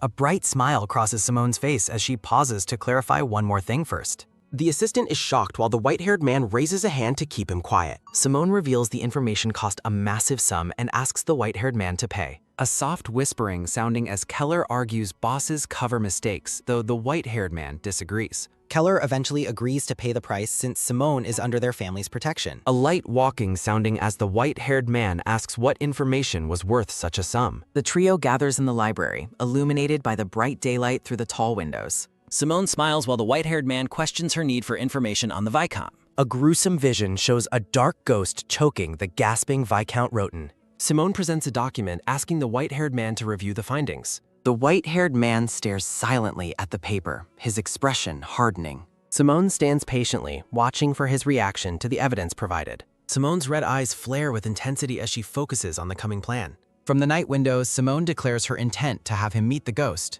An ominous darkness fills the air as she repeats her plan for the meeting. Simone promises not to let the ghost kill him, but admits he won't be unharmed. The white-haired man considers the potential responsibility the Elliston family might have to take. Simone admits she feels terrible asking them to take responsibility for her actions. The white-haired man reflects that he has been wronged as well.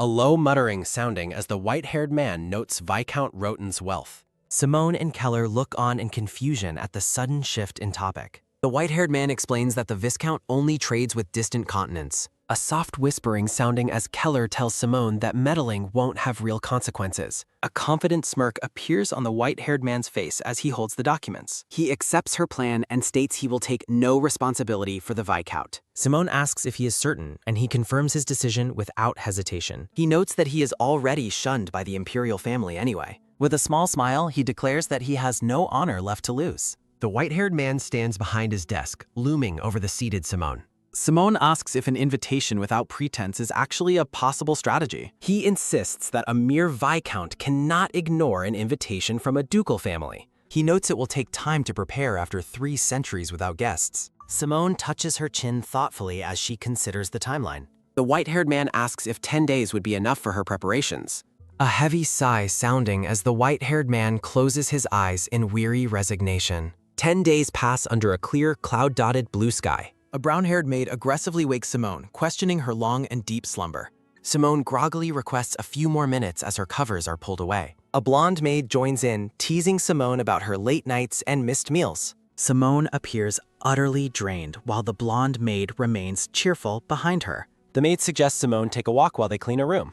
Simone sluggishly wanders out as the maids prepare to begin their work. Simone grumbles about her interrupted vacation morning while opening a door. Simone heads toward the garden, hoping to find a morning snack. Simone stops suddenly as she notices an unexpected figure in the room. Simone lets out a terrified, loud shout upon discovering a pale woman waiting for her. The pale, purple-haired woman looks towards Simone with a weary expression. The maids identify the visitor as the Duchess while Simone stands in shock. Duchess Fleurier smiles softly and apologizes for startling Simone with her arrival. Simone wonders if this gentle woman is truly the same Duchess she knew. Simone feels mentally unready to chat with someone who previously tried to kill her. Simone awkwardly invites the Duchess to enter the room. A light trickling sounding as tea is poured from a white and gold teapot. The Duchess explains her desire for a conversation as the blonde maid trembles. The Duchess encourages Simone to relax and not force herself to drink. Simone observes the Duchess, noting how remarkably normal she seems now. The Duchess asks Simone what brings her to this particular room today. The Duchess offers her gratitude and asks if Simone has any special requests. The Duchess lifts her teacup with a calm, refined smile. The Duchess mentions that she holds this specific room very dear. Simone is visibly startled by the news regarding the history of the room. Simone hesitates, her expression showing confusion as she processes the situation. Simone rubs her forehead in frustration while the blonde maid watches. The Duchess looks curious as she questions a specific number mentioned. Folding her hands, the Duchess expresses her relief that a certain fear was unfounded. The Duchess offers Simone various rewards, including money, clothes, and food. Simone realizes that the Duke likely neglected to offer her such hospitality. A grim vision recalls the Duchess's past actions under the influence of dark magic. The Duchess continues to sip her tea in a peaceful, serene manner. Simone finds the Duchess's current aura to be genuinely warm and kind. A light clinking sounding as the Duchess invites Simone to ask for anything she needs. The two women sit across from each other at a small, ornate table. Simone has a sudden, bright idea that makes her perk up. Simone ponders the possibility of receiving a regular allowance for her services. Simone decides she is more than happy to accept a financial offer. Simone reflects that a steady allowance would make her curse-breaking efforts feel worthwhile. The Duchess agrees to provide a stipend despite her family's limited means. The Duchess mentions a visitor while Simone discusses her plan to help a ghost. The Duchess announces she will join the dinner with the visiting Viscount. Simone stands up abruptly, reacting with shock to the news of the joint dinner. The Duchess offers a knowing smile as she observes Simone's dramatic reaction. A heavy creaking sounding as a carriage enters through the estate's grand golden gates. A soft clicking sounding as the door of the carriage is unlatched from within. A sharp tap sounding as the Viscount steps out, mocking the fallen ducal house. The arrogant, blonde-haired Viscount adjusts his tie, looking down on his surroundings with disdain. A black crow watches from a branch while a man notes the Duke's lack of status. Looking through the crow's eye, the man questions if the Duke's lost power will ever return. Walking through the courtyard, the assistant warns the blonde-haired Viscount to watch his speech from now on. Smirking, the Viscount reflects on the irony of speaking carefully in the Grand Duke's own courtyard. A simple apology is offered against a light, floral-patterned background. The Viscount and his assistant discuss their fury at being summoned to such a shabby manner. The assistant suggests the Duke should ask for support personally while the head butler, Keller, appears. Standing before the grand entrance, Keller introduces himself and offers to guide the visitor to his master. The assistant takes his leave, promising to send a man for the Viscount once he finishes. A soft escapes the assistant as he looks back with a suspicious and thoughtful expression. Keller remains composed, thinking to himself that living people still reside in this manor after all. A rhythmic walking sounding as the butler leads the visitor up the estate's massive, ornate staircase. The Viscount recalls rumors of a devouring tree and the total isolation of the people living here. A grim vision shows the Elliston family as ghosts or corpses reanimated by sinister dark magic. The vision continues with masked servants as the Viscount ponders the dark reputation of the manor. The Viscount gazes at the opulent chandeliers and grand architecture of the manor's interior. Keller explains that as a ducal manor, they strive to keep the space free of any discomfort.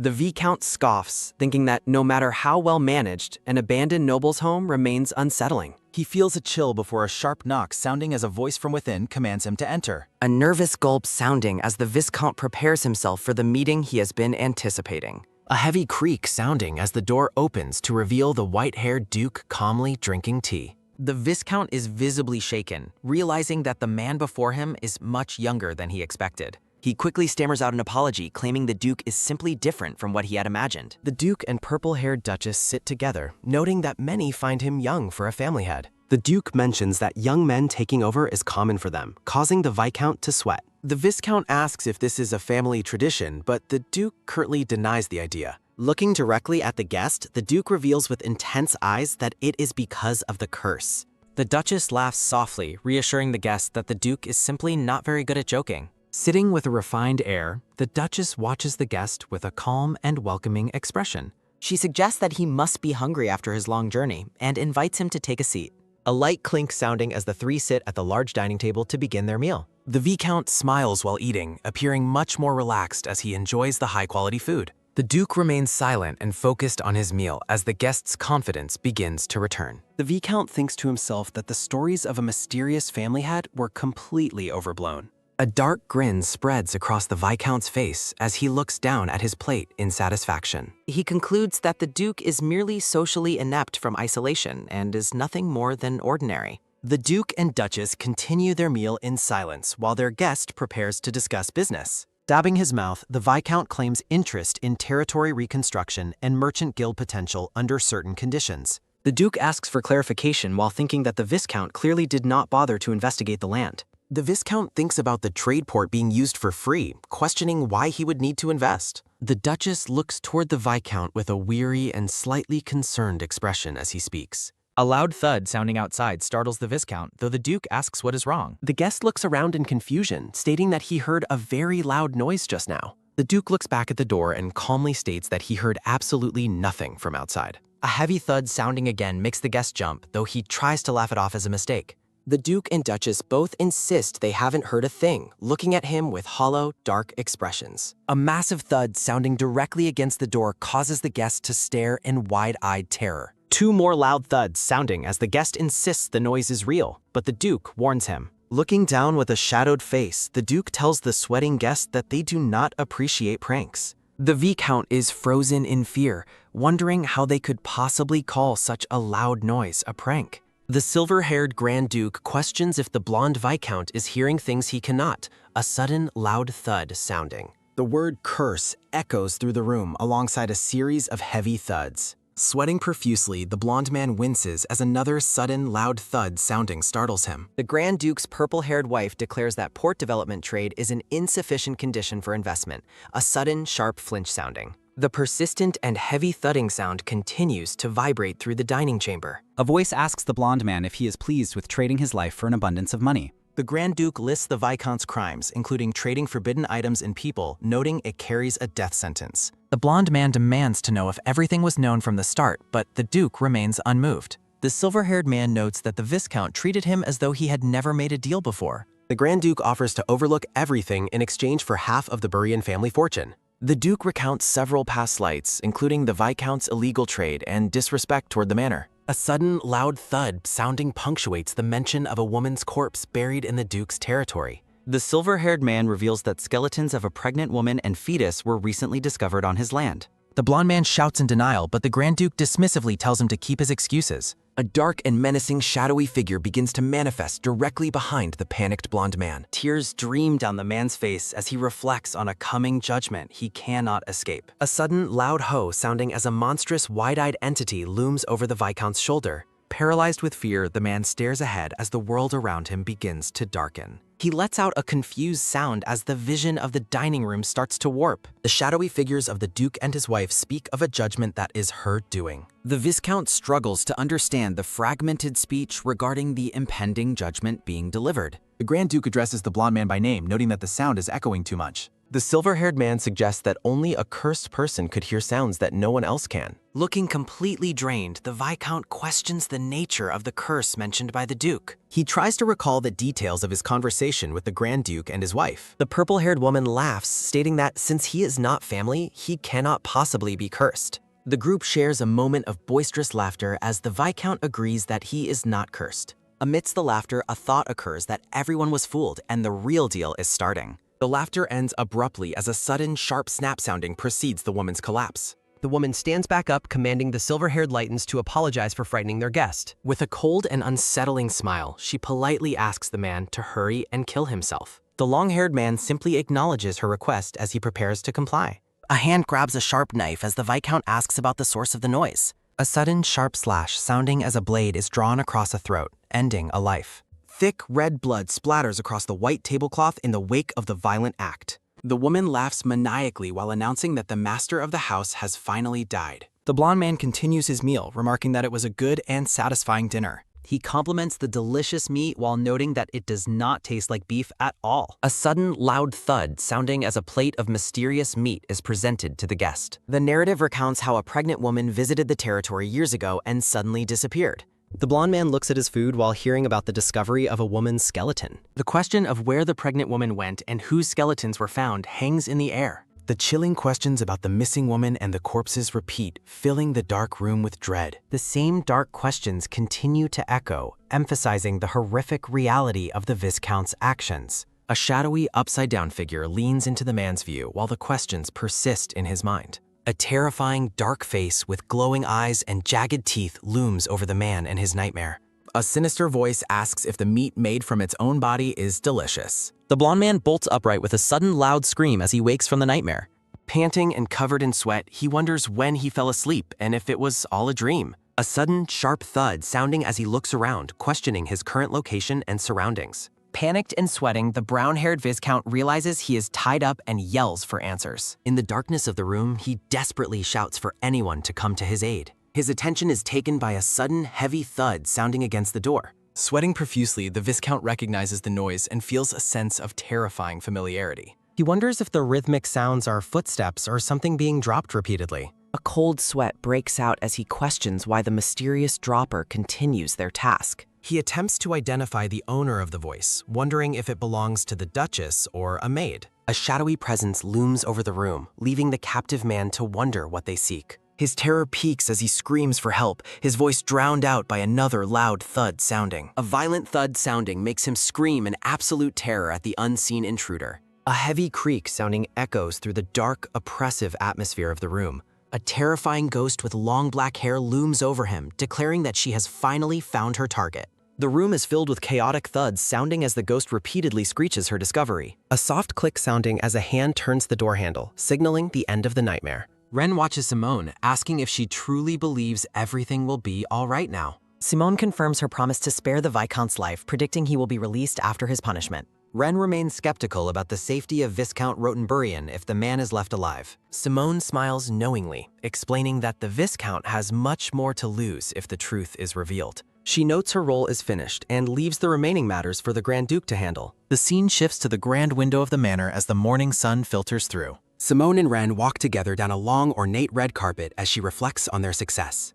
Ren turns to Simone, curious about her plans now that the Viscount's business is settled. He asks if she intends to return to her rest after their hard work. Ren claims to be a very busy person, despite how he might appear to others. Simone observes him, recalling how he initially tried to involve her in imperial politics. She reflects on his hidden identity as Crown Prince Ruibi, acknowledging the weight of his duties. Ren catches her staring and asks with a gentle smile why she is looking at him. Simone mentions that he may be leaving the Empire soon to resolve his family's issues. She feels a bit awkward pretending to be ignorant of his true identity while he remains desperate. Simone smiles softly to herself, deciding to wait for him to reveal the truth first. The two walk past the large sunlit windows as they conclude their conversation. An aerial view showcases the massive scale and luxury of the Grand Duke's sprawling estate. A sudden flap sounding from a book startles the blonde-haired maid while she carries a teapot. Simone sits comfortably, engrossed in a black book with a mystical silver emblem on the cover. She reflects that 2 weeks have passed since she broke the last curse on the manor.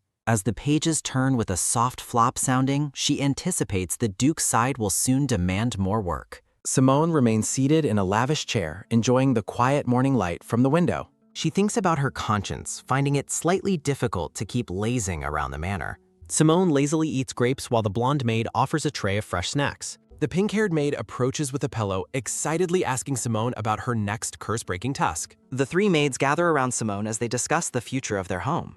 Simone suggests that using talismans could quickly clear away many of the simpler curses remaining. She explains the difference between heavy curses and those easily solved by her special tools. Simone continues to flip through her book, looking for a specific example of an easy curse. She points out the 22nd entry in the book as the pages rustle with a soft flap sounding. The brown-haired maid with the bun mentions a specific haunted painting located on the manor's staircase. She recalls hearing that someone recently spotted the ghostly figure near that same painting. The stern brown-haired maid suddenly appears, shouting a loud axe sounding as she scolds the group. She demands to know if they came to work or play, ordering everyone back to their posts. The maids quickly scramble away as the stern woman watches them with an authoritative stance. Sari stammers an excuse while the black-haired girl observes the stern head maid scolding her. A sharp tsk sounding catches Simone's attention as she looks around with a curious expression. Holding a large pillow, the purple-haired woman worries that a fight will break out between the staff. A rhythmic drrrk sounding as Simone pushes back her chair, deciding to investigate the matter further.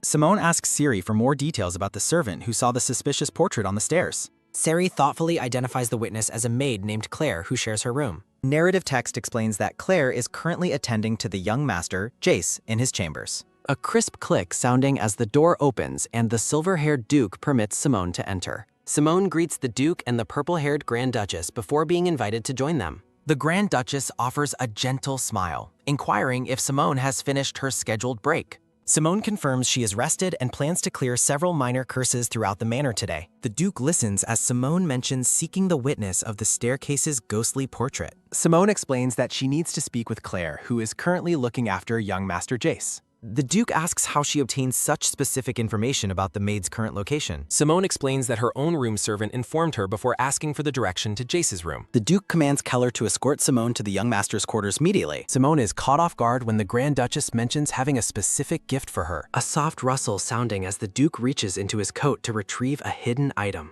A smooth slide sounding as he presents a weathered brown leather book to the young Necromancer. Simone examines the book, recalling their previous search of the room yielded only a crystal ball. Simone reflects on the strange occurrences following the Viscount's imprisonment and the basement door opening.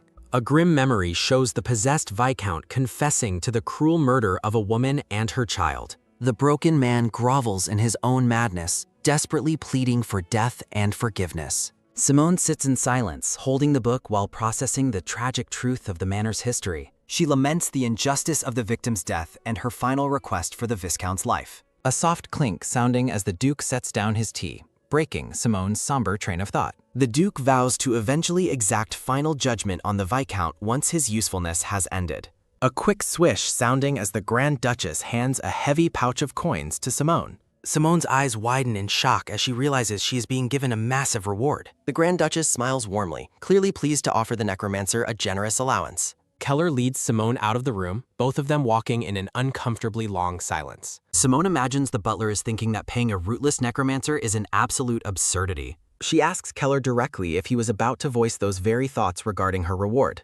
A heavy ha sounding as Keller admits his personal dislike but acknowledges her vital service. He looks at Simone with a changed perspective, officially recognizing her as a benefactor to his house. A sharp swish sounding as the butler gives a deep, respectful bow to the young woman. Simone watches him walk away, feeling slightly awkward after the butler's sudden display of respect. She internally notes that she was not fishing for a thank you from the rigid man. Simone thinks that Keller's rigid personality makes him seem like a fictional character from a book.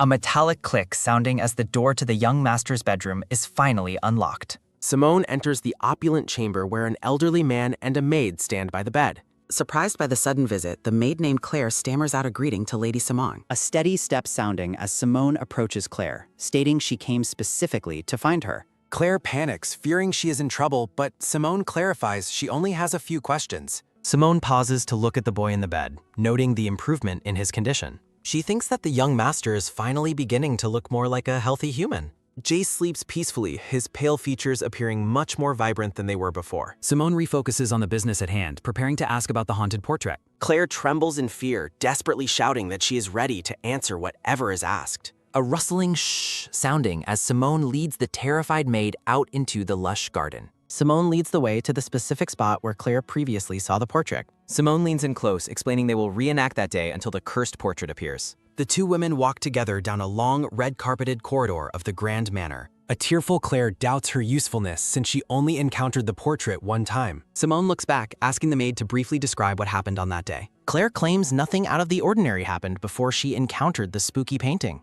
A flashback shows Claire carrying a heavy bundle of laundry up the wide marble stairs. In the memory, Claire stops suddenly as the haunted portrait appears right before her. Claire recalls running away as the manual instructed, prompting Simone to ask for more details. Simone places a hand on her chin, deep in thought about the maid's story. The young woman remains silent, pondering the trivial nature of the reported ghost encounter. A wide view shows Simone standing before the grand stairs, looking up at the landing. A blonde-haired maid joins the pair as Simone continues her investigation into the manor's layout. Simone asks if Claire was alone that day, and the maid confirms she was. Claire mentions that she might have heard voices coming from somewhere else during the incident. Simone wonders aloud if the maid frequently uses these specific stairs by herself. Simone reflects on her experience that most manor curses have very specific activation conditions. She notes the manual only explained how to escape the portrait, not how it activates. Simone suspects the activation condition was omitted because it is something incredibly simple or trivial. Simone shocks the maids by announcing her intention to go up the stairs alone first. She instructs the two maids to wait outside while she attempts to trigger the curse. Simone begins her ascent as the worried maid tries to call out to her. Claire watches with wide, fearful eyes as her beneficer walks toward the haunted landing. Simone's brown shoe makes a soft sound as she takes her first step up. Simone observes that even in such a grand, noble manor, the servants' quarters are dusty. She runs her hand along the banister, complaining about the dust she finds there. A mysterious voice suddenly asks if she finds the state of the manor annoying.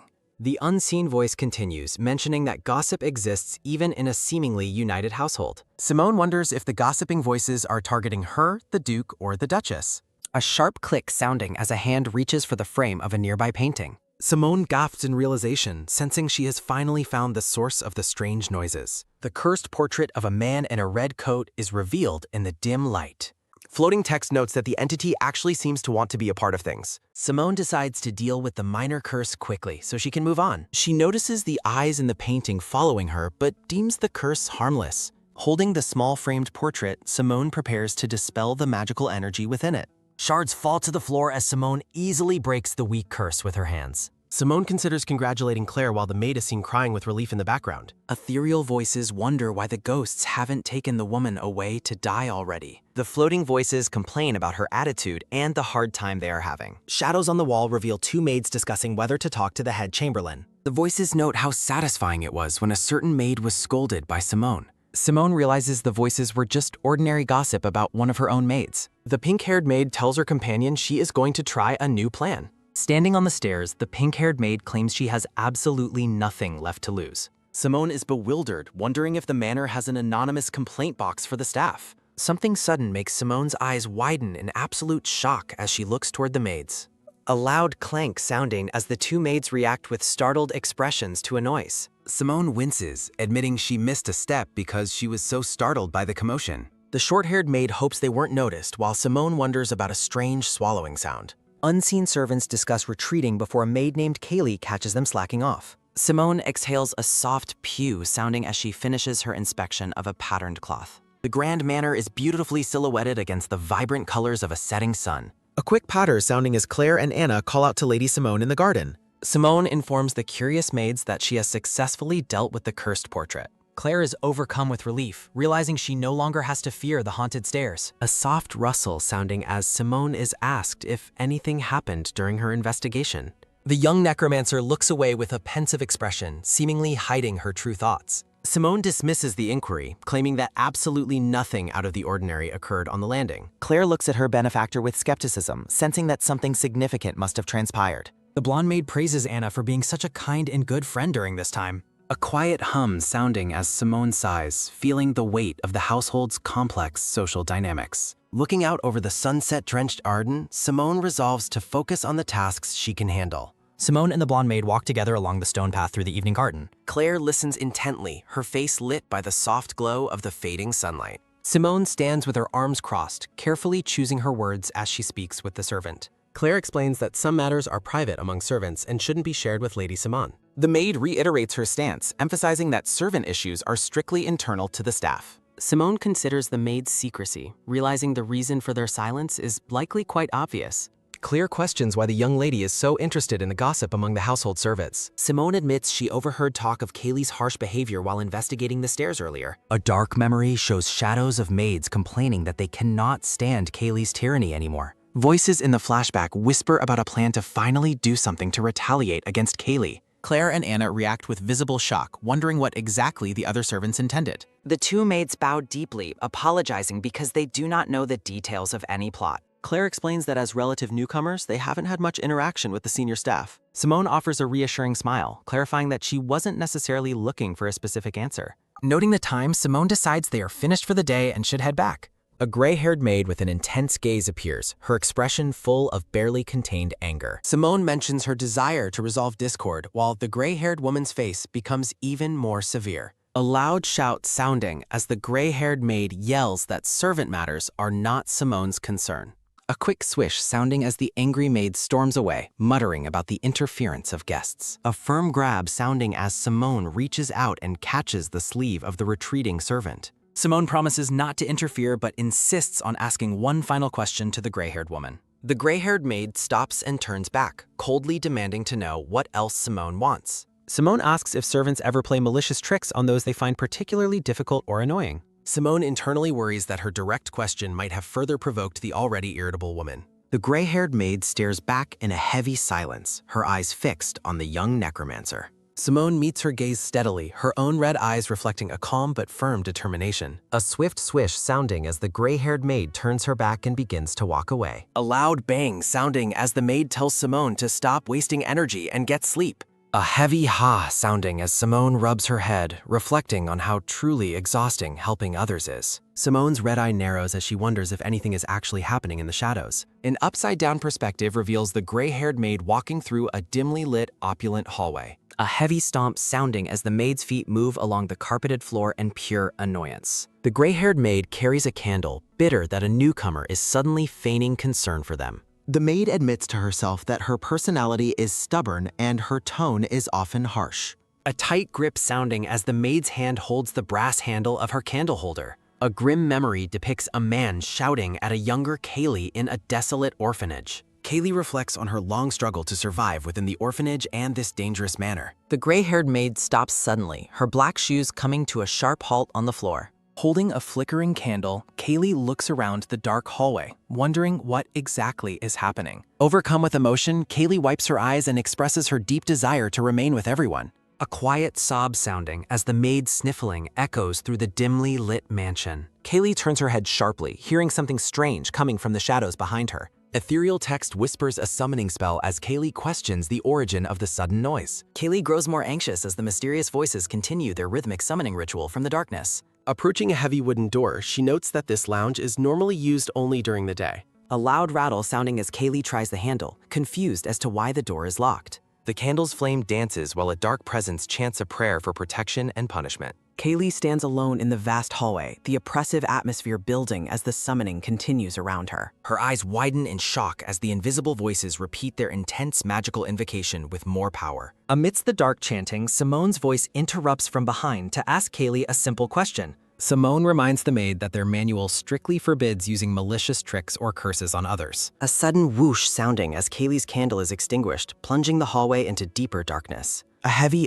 sounding as Kaylee gasps, sweat beating on her face from the growing tension. A loud bang sounding as Kaylee pounds on the locked door, demanding the occupant come out. Kaylee continues her frantic shouting, her voice rising in frustration as she bangs on the wood. A slow creak sounding as the door finally yields, catching the maid's immediate attention. A long-haired woman with purple hair peers cautiously behind the opening door. Kaylee scolds Riri for being out of bed and orders her to return to her room immediately. She accuses Riri of acting strangely and violating the rules of conduct for household servants. Kaylee's face contorts with anger as she demands to know why the girl won't listen. Riri smiles eerily from the shadows, her eyes reflecting a cold and unsettling malice toward the maid. A dark aura surrounds them as spirits question Kaylee's reason for her harsh treatment of the girl. Riri's eye gleams with a terrifying intensity as the supernatural energy thickens in the dark hallway. A heavy thud sounding as Kaylee stumbles back, stammering in fear while Riri looms over her. An ominous prophecy appears, claiming that Riri will fall from the rooftop and die tonight. Kaylee's foot slips as she tries to back away from the terrifying presence before her. The dark spirits demand to know the motive behind the cruelty Kaylee has shown to others. Terrified, Kaylee calls out to Riri, realizing the situation has turned into a dangerous paranormal encounter. A firm grab sounding as a hand catches the maid's sleeve, trapping her in place. The dark text repeats the grim fate awaiting Riri, while Riri herself smiles broadly at her victim. A chilling smile spreads across Riri's face as she demands an answer for Kaylee's bullying. A massive wall of text screams for an answer as a monstrous shadow rises. A recruitment notice features the eyes of 3 different people against a dark, patterned background. Sunlight filters into the room as Simone awakens, her red eyes opening with a drowsy look. Sitting up in her ornate bed, Simone stretches her arms wide and lets out a long yawn.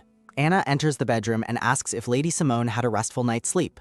The blonde maid begins brushing Simone's long black hair, preparing her for the day ahead. A sleepy yawn sounding as Simone enjoys the peaceful and luxurious atmosphere of her morning routine. Simone reflects on the hardships she endured to secure this comfortable and peaceful life for herself. She looks forward to the lavish breakfast feast she expects to find waiting on the dining table. The table is set elegantly, but only a small portion of simple food is visible on the plate. Simone's expression turns to utter confusion as she realizes her promised lavish feast is missing. Anna looks incredibly nervous, her hands clasped tightly together as she faces the young lady. A frantic apology follows as Anna worries that the meal provided is not to Simone's liking. Anna bows her head deeply, apologizing profusely for the poor quality of the breakfast service. Simone asks if the head chef was replaced, trying to understand why the food quality changed. Anna hesitates, her face turned away as she admits that the chef was indeed changed recently. A floating speech bubble notes that something about the atmosphere feels strange today. Simone looks around with wide, startled eyes, her bright red irises reflecting a sudden realization. Anna stands in the center of the opulent room, agreeing that the manor is unusually quiet. A top-down perspective shows Simone standing near the breakfast table while the blonde maid addresses her. Simone remains silent for a moment, her expression turning somber as she considers the household's eerie stillness. Anna apologizes for the morning's news, but Simone insists that solving such mysteries is her primary purpose. The blonde maid urges her lady to eat first, hoping the meal will provide some comfort. Looking toward the bright morning sky, Simone tells herself that she must finish her breakfast before investigating. A sharp thud sounding as the white-haired benefactor closes his book with a weary, heavy expression. Simone enters the office and asks where the head butler and her assigned servants have gone. The benefactor mentions that a very young attendant woke him and that the meal was entirely different. Simone stands before the white-haired man in his sunlit study as they discuss the missing staff. He ponders whether the disappearances are a new curse or a strange phenomenon from outside the manor. A sudden thought strikes Simone as she pauses her speech, her eyes widening with a new theory. Simone suggests the servants might be on a mass strike, surprising the white-haired man with the possibility. She quickly dismisses the idea, noting that the servant seemed far too loyal for such a move. Simone asks if the young Master Jace is all right, worrying that no one is left to tend to him. Looking out over the grand hallway, the benefactor wonders if the problem stems from someone being an outsider.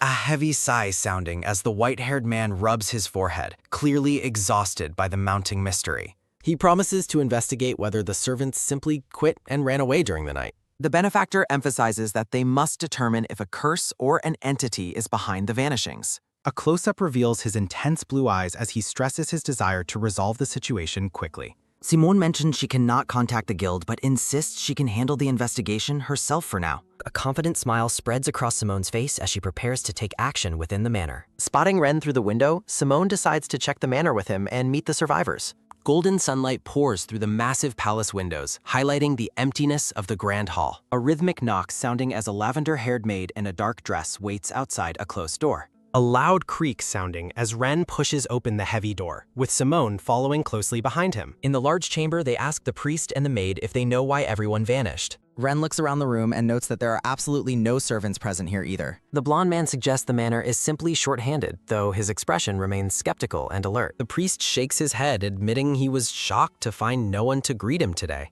Simone asks if anyone heard the servants having any strange conversations among themselves before they disappeared. The priest explains that people move in and out of the young master's room with total silence. A thoughtful sounding as Simone reflects on how the situation is becoming increasingly complicated. Simone realizes the few remaining servants have been rotating duties just to keep the household functional. The priest admits he doesn't know the staff members' names well, making it harder to track them. Simone's hand moves steadily as she begins to write down the names of the servants still present. The list confirms that only Claire, Reese, Anna, and some young attendants remain in the manor. Sitting on the stone steps, Simone focuses intently on her notes while compiling her final list. Ren leans down toward the young lady, confirming that her assessment of the staff count is correct. He notes that only about 10 people are left, all of whom are either newcomers or very young. Simone's red eye narrows in deep concentration as she searches for a common thread among the survivors. Ren's sudden question surprises Simone, breaking her intense focus as she looks up from her notebook. The blonde man asks if she is going to eat, noting that she has been working all day. Looking toward the sunset, Simone realizes the day is already over and the garden lanterns are lit. She feels a pang of guilt, realizing how hard the remaining staff must be working to prepare meals. Simone stands up and suggests they step out for a moment to clear their heads and regroup. Ren watches her with an attentive look, waiting to hear her plan for the coming night. Simone smiles slightly, concluding that no more clues can be found inside the manor's walls today. Simone suggests that they head out to the village for food and then return. As they leave the shop, the merchant calls out a cheerful farewell to the pair. A heavy ha sounding as Simone walked through the village, letting out an exhausted sigh. Simone worries about the numerous variables in breaking the mansion's curse and the price of failure. Resolving to lift the curse no matter what, she fears the servants may never return home. The two companions are suddenly halted by an inquisitive voice calling out to them. Ren asks if the old man has business with the lady, but he claims he's only watching. Ren coldly tells the man to leave, prompting the elder to remark on his chilly personality. The white-haired man stares intently at Simone, asking if she belongs to the Lord's mansion. Simone wonders if she was investigated, though she doubts she holds any information of real value. The elder notes that even unimportant information is valuable for his various unknown clients. A lingering, intense gaze passes between the elder and the brown-haired young lady. Ren steps between them, asking why someone of the man's status is loitering in this village. A nervous drop of sweat sounding as Ren glares at the old man with deep suspicion. Placing a hand on the blonde man's arm, Simone tells Ren to wait. Simone asks if any servants have visited the village, surprising Ren with her direct inquiry. The elder asks what she will pay for the info, noting that desperation increases the price. Ren pulls her away, though the man mentions seeing children running errands today. A sudden realization striking both Ren and Simone as they process the elder's vague hint. A relieved pew sounding as Simone concludes they finally have a lead on what to do. Shifting the scene, Simone suggests they begin a thorough investigation of the village immediately. The pair walks down a quiet, narrow street between the rundown buildings of the town. Ren reflects on how barren and dilapidated the village remains as they pass through. He notes that while the town needs imperial aid, it is ignored due to its cursed reputation. Ren hesitates as he begins to ask Simone about her thoughts on the Duke of Illustron.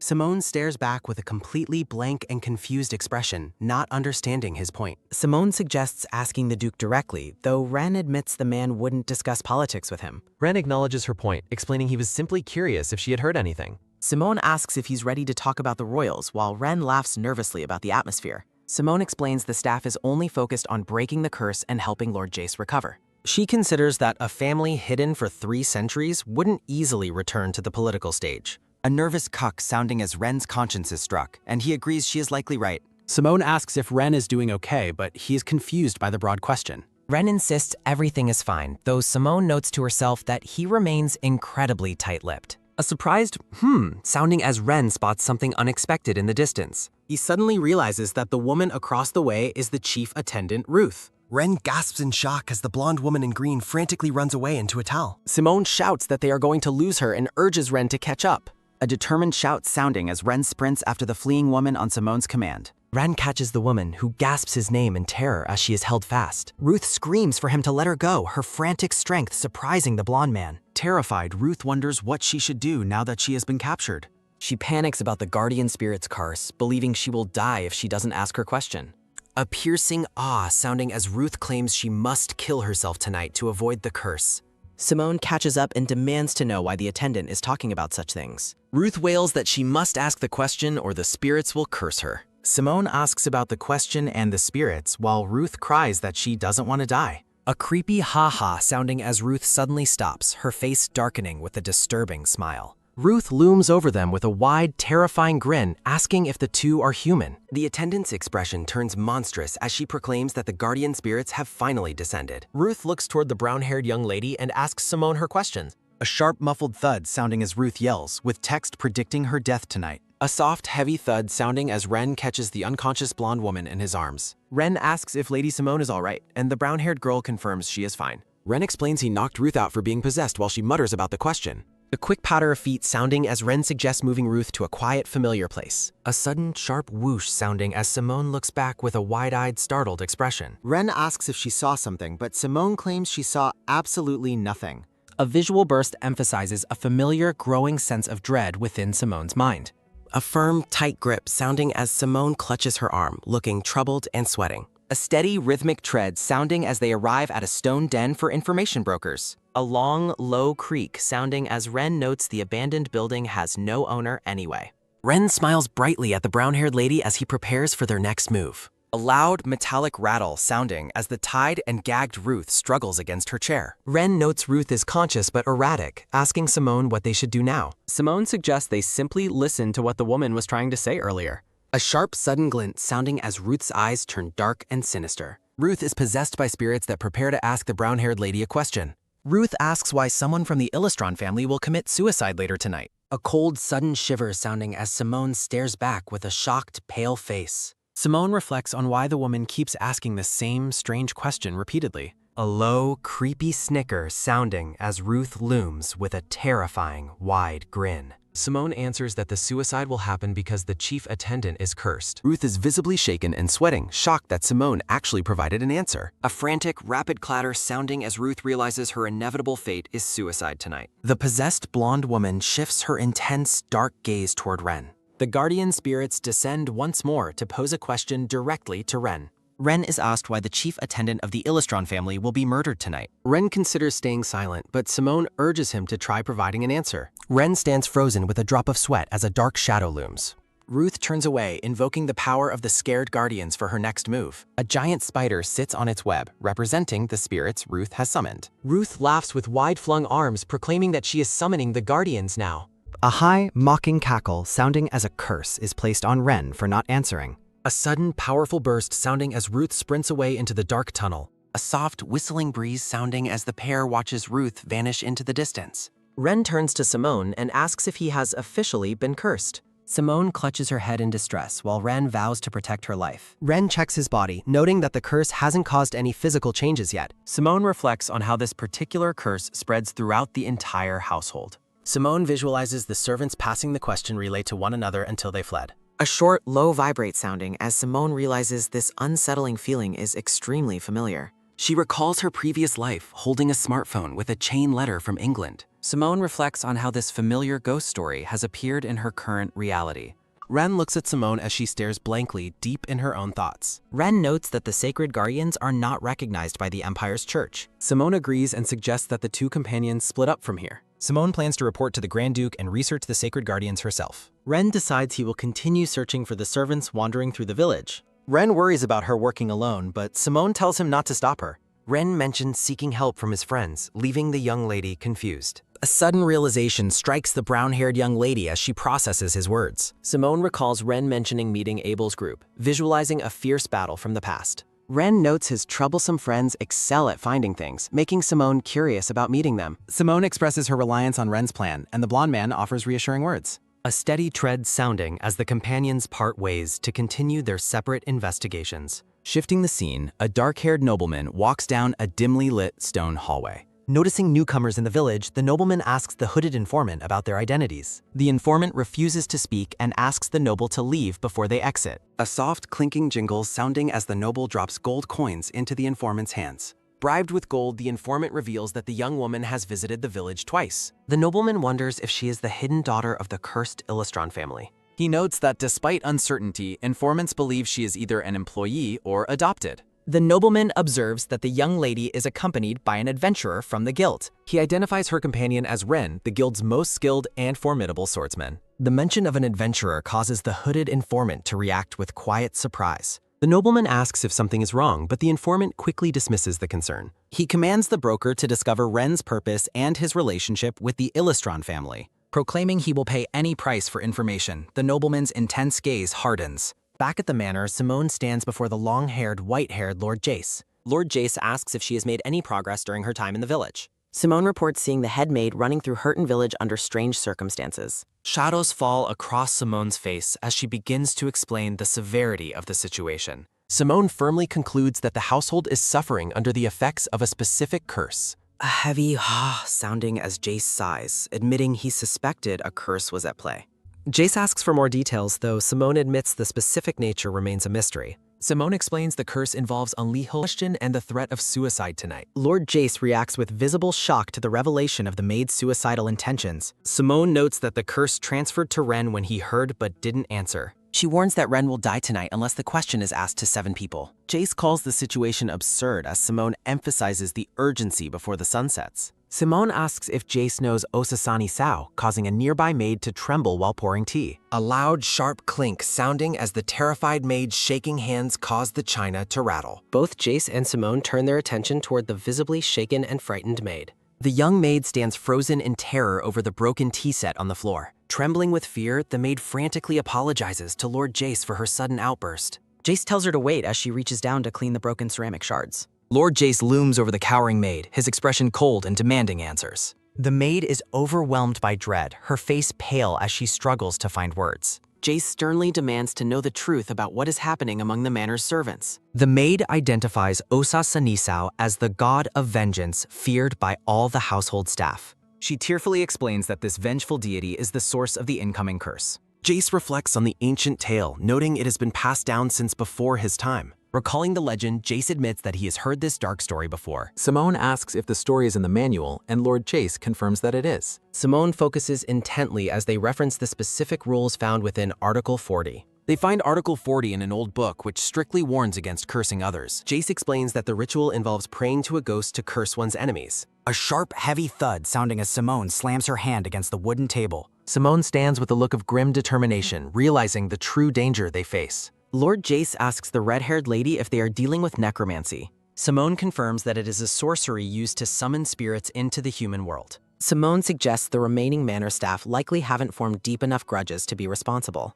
Lord Jace is shocked that common people could successfully summon a god for vengeance. Simone notes that identifying the curse as necromancy makes finding a solution far simpler. Simone questions the white-haired man about where a summoned evil god would hide. Ren mentions he has found no mana within the manor strong enough to oppose a god. Simone stares ahead with an intense, crimson-eyed determination reflecting her focus on the mystery. Simone hypothesizes the god is possessing the summoner, and Jace finds the theory plausible. Jace reflects on how the previous Grand Duke would have managed to resolve this situation. A heavy step sounding as Jace suggests killing the first summoner is the easiest path. Simone offers a reassuring smile, telling him there is no need to worry about that. High, panicked screams sounding as the sunset casts an eerie glow over the village buildings. Muffled thuds sounding behind a door as a voice desperately yells about asking the question. Simone notes that, based on the noise, her employee is performing his task well. A soft, quick slide sounding as Simone reaches for the door, anticipating the group inside. Simone weighs the trouble of joining their adventure against the urgency of the current crisis.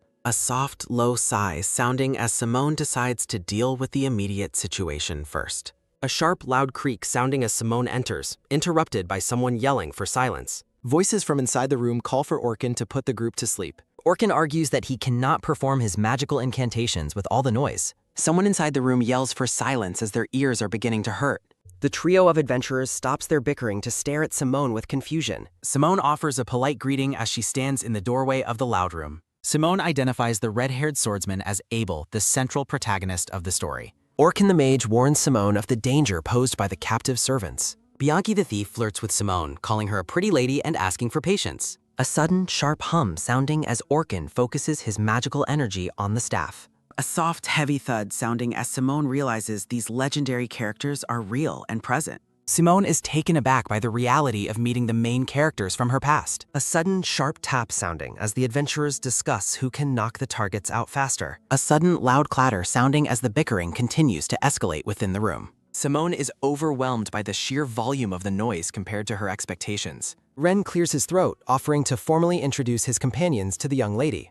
The three adventurers stand together, showcasing their unique appearances and personalities to Simone. Ren admits his friends may look unreliable, but they are trustworthy allies. Simone questions how someone can be considered unreliable yet trustworthy at the same time. Abel looks Simone over with a serious expression, asking if she is Ren's employer. Simone introduces herself, noting that the group is not as friendly as she had hoped. Simone remains calm and collected despite the visible tension and wariness in the room. Simone realizes the seasoned adventurers are reacting to the mana of death she currently possesses. Simone asks Ren if they have located all the wandering servants from the village. Simone observes the unconscious servants lying on the floor under the adventurer's watch. Looking toward the sunset, Simone wonders if some servants fled beyond the village's reach. Ren asks if her visit to the manor provided any new information on the curse. Simone explains that the curse is a side effect of powerful necromancy at work. A heavy silence sounding as Simone reflects on the grim nature of the situation. Simone explains how the god of vengeance carries out revenge for a high price.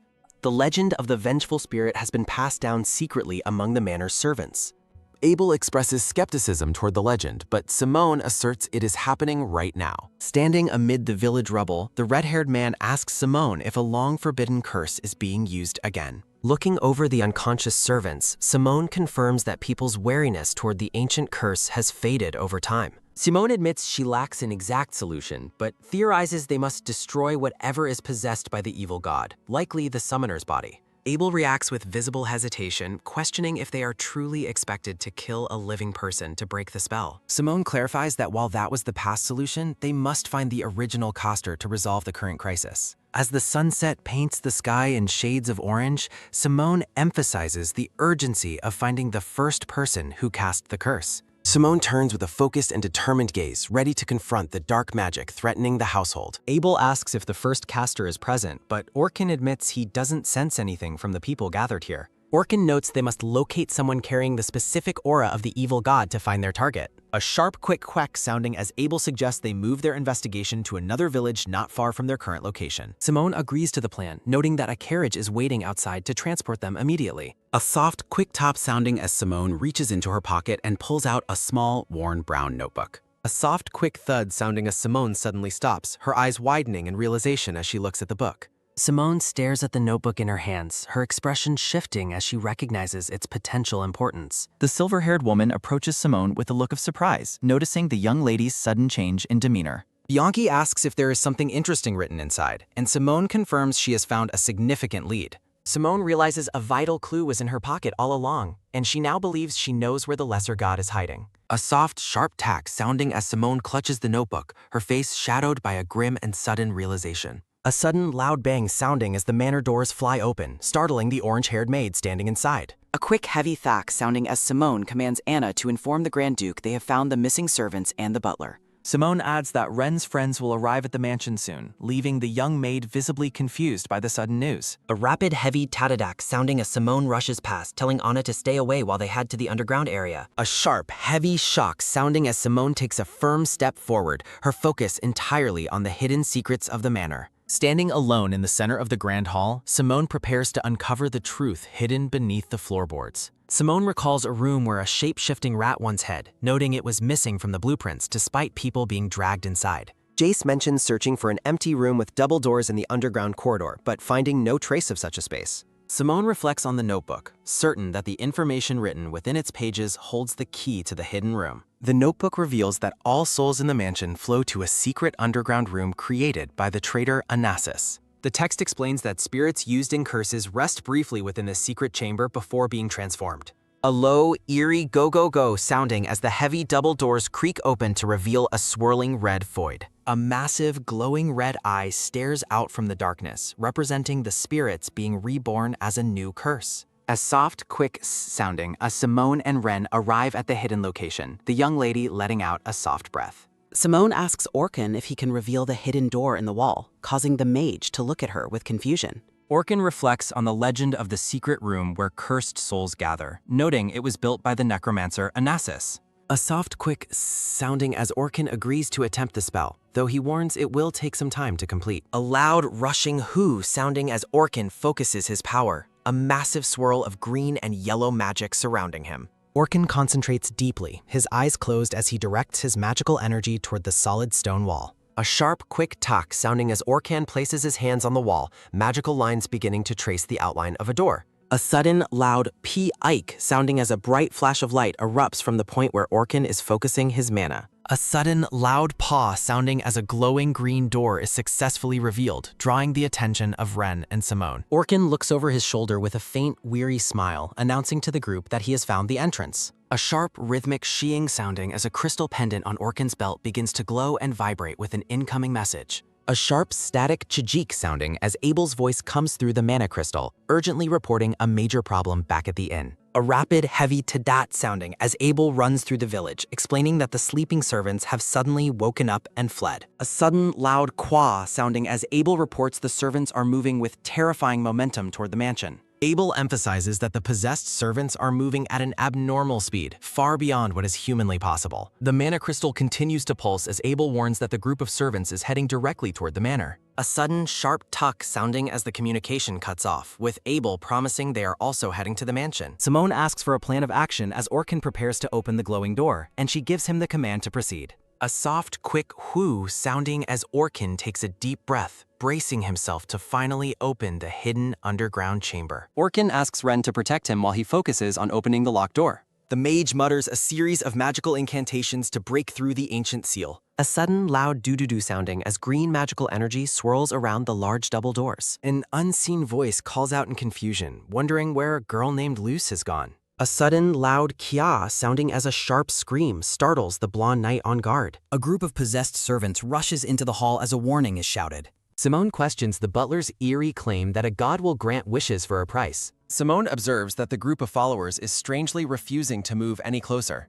She deduces that the possessed servants are blindly focused on increasing their numbers. Simone reflects on why the minor god is so desperate to gain more followers. She concludes that the entity is merely a minor god formed from collective human hatred. Standing with newfound confidence, Simone prepares to confront the dark presence head-on. A low, eerie gra sounding as Orkin announces he is nearly finished with the spell. A sudden, loud bang sounding as Orkin reacts to an unexpected noise behind him. Abel and Bianchi burst into the room, relieved to have finally located their companions. Simone informs Abel that the servants rushed in but haven't actually done anything. Two servants smile with vacant, unsettling expressions while they call out to their lord. Bianchi urges the group not to harm the servants as they are irreplaceable people. Abel agrees to show mercy but questions their strategy for once the door is open. As green magic glows, Abel asks what they will do if their target isn't inside. Simone admits that their options for resolving the curse are becoming very limited. Abel vows to immediately exterminate any evil god they find behind the door. He adds that if no god is found, he will seal the underground corridor. Simone hopes for a quick resolution as Abel acknowledges the difficulty of the situation. Simone questions the swordsman about whether his current plan is actually a feasible one. Abel expresses his doubt that meeting the god will solve all of their problems. The red-haired man asks Simone if she truly possesses the power to handle this. Dark mana swirls around Simone as the narrator wonders about her hidden, ominous power. A sharp, quick click sounding as the group turns their attention toward the opening door. Simone stares into the room with wide eyes, looking completely shocked by what she sees. A soft, quick sounding as a cold, determined smile spreads across Simone's face. The grand chamber is revealed, filled with glowing blue script in a massive dark void. A red-haired woman in a white gown stands nearby, wearing a creepy, vacant smile. A sudden, sharp piek sounding as Orkin reels from the overwhelming presence in the room. Orkin warns the others to be cautious and not approach the dangerous entity recklessly. A soft, rhythmic tap sounding as Simone and Orkin walk across the script-covered floor. Ren reaches out to Simone, warning her that the situation is becoming far too dangerous. He tells her not to act stubbornly just because of what Abel previously said. A soft, quick tack sounding as Simone continues to walk deeper into the chamber. A soft, quick splash sounding as her foot steps into a puddle near the servants. A close-up of a sweating servant shows the intense pressure within the dark room. A sudden, loud tack sounding as the servants prostrate themselves and pay their respects. Abel and the others watch as the servants beg their lord not to abandon them. The servants chant about eternal revenge and offering up their own lives tonight. The red-haired woman stands before her followers, towering over the prostrating maids and butlers. The smiling woman promises to save those who have pledged their lives to her. Looking toward the entrance, the entity addresses Simone and calls her a child. The red-haired woman extends her hand, commanding Simone to worship her alongside the others. Simone stares back with a cold, unimpressed gaze, questioning the woman's rambling about wishes. A vision of a modern smartphone appears as Simone reflects on her true wish. Simone declares that there is no possible way for a petty god to grant her true wish. Enveloped in a swirling aura of dark purple mana, Simone stares forward with cold and unwavering determination. The red-haired woman's expression contorts into a terrifying wide-mouthed grin as she reacts to Simone's defiance. A sudden, loud whoo sounding as a gust of wind startles Bianchi and Abel while they watch the clash. Abel looks on with a sweat-beaded brow, visibly shaken by the immense pressure filling the grand chamber. Violent waves of pink and purple magical energy erupt, completely saturating the room with overwhelming force. A close-up shows Simone's hand partially obscured by the dark, crackling energy emanating from her body. Abel reflects on the threatening aura, noting that its destructive presence is unlike anything he has ever felt. Skeletal hands reach through a distorted purple void as the presence is described as dark and destructive.